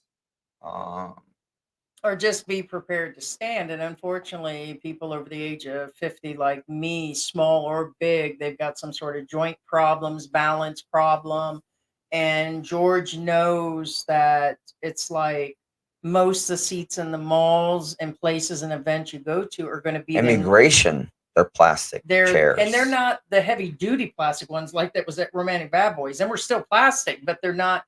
You'll get some that look like the ones at Walmart that the kids sit on. No, they're really that light they're plastic. They're meant for about 130 pounds, maybe. And if you sit on them the wrong way and they've been set on too many times and they're older, yeah, they're old. Yeah. It just breaks. They'll just crack. And so I'm born yesterday. You guys are looking for show. I ain't giving that to you. I'm not gonna sit on them for sure. Exactly. Just Fact says that's why you get the van for yourself for the day, pay the extra money. D-Man says, I'm 5'11" and weigh 187. Will I be okay in places sitting at restaurants and trikes? For the most part, but just watch out. Again, depending on where you're at. It's sad and funny at the same time, where there's a lot of restaurants here that use those generic chairs, as Heidi said. And depending on how old they are, if they're sitting outside and been there for a couple years, even a person my size, if I sit on it, it could just crack and collapse because they turn brittle. Michael Harney says, D-Man, you will fit, but not much wiggle room, correct? Just Fact says, good show tonight, guys. Pug says, don't mess with Heidi or George. There will be a pug be there soon to visit. Aw, that's awesome. Yes, Sarah, it's Justin Critter Hunter. Yes. Yeah, that's the Justin they're talking about. And Oh, I'm not. I'm oh, gonna tell you what. I wasn't shying away with the guy on there, and I said it clearly before that there has been an instance between me and him, and he has run his mouth about me before. And like I said, we're all just YouTubers, and so basically, back in the day when Brian Philly in the Philippines and his wife was involved, there was all this slander stuff going back and forth, and a lot of our viewers knew about it. That it's not what it was meant to be. It was the media, in my opinion, that blew it out of control. And the point was is his wife was hurt, and I didn't mean to hurt any of them. So I, extremely apologize to this day that I went too far on that situation. And might have been some of the truth, because I was talking about her channel, but we were always promoting her channel. But either way, um, Critter Hunter or Justin got involved by coming in on the first comments that Brian was releasing footage about us constantly, talking about us constantly. Like, when it was all going on, and it was evident to a lot of people. Well, they kept mentioning us by name. Well, he came in and was talking about me, didn't say nothing about George because he knew better than that at that point. And I'm gonna say he knew better than to start talking about a Filipino. So then he came in and started talking about me. And if I remember correctly, without going back through Brian's stuff, it was a size reference to my size. So it was kind of weird because it was like calling the kettle black because he's still a big guy. And when somebody goes in and picks on somebody's size or color or male, female, and they start picking around like that, it's just the way he said it.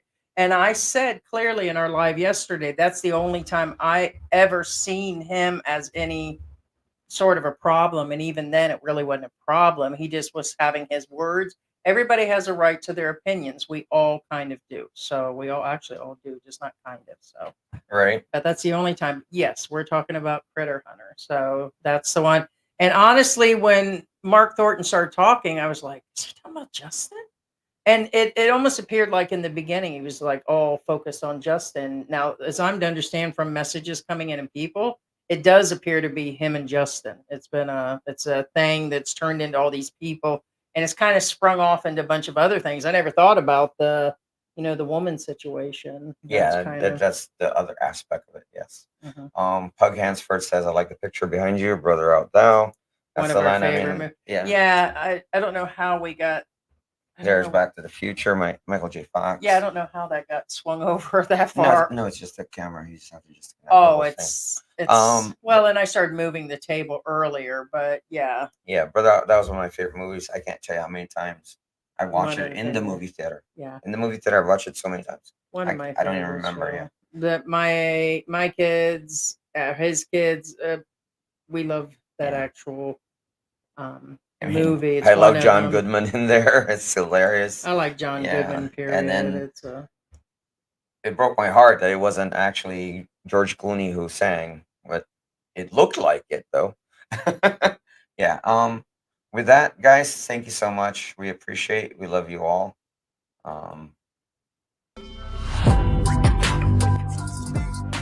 Thank you so much. Again for thank you. to all of our members. Subs. Thanks so much, Early Lee Wilson. Thanks so much, Michael Onside. Thank you so much. Jonesy, I know you said a few, little off things, but thank you again for your contribution. We appreciate your support. Sky Underworld, as I see it, thank you. Ted Dinkins was with us too today. D-Man was with us today. Sarah Tyson was with us today. Thank you so much. Appreciate you. Victoria was with us today. Kenny. Just Facts, of course. Can't forget about you. Bruce Davis. Coffee Man. Annie, thank you so much. Michael Harney and Ruby. Sarah, thanks so much. And thanks for that chicken for sure. Yeah. And thanks for the support. Yeah, Blue John. Yeah. Oh yeah, that's right. Coffee Time is Blue John. And the money goes to a good place. I was just telling George that we do Jim make. Alvear, thank you so much. We do make some money on the YouTube, a few hundred a month between everything, and it goes right back into mostly it's for the cats. We have a couple indoor cats, got a crap load of them living outside, and then it goes for George's hair gel and our coffee supply. But we always appreciate you guys. Yeah, thanks so here. much, Big Dave. Thank you, great video. D. Thank you so much, guys. Appreciate Annie it. We was love in you the all. house.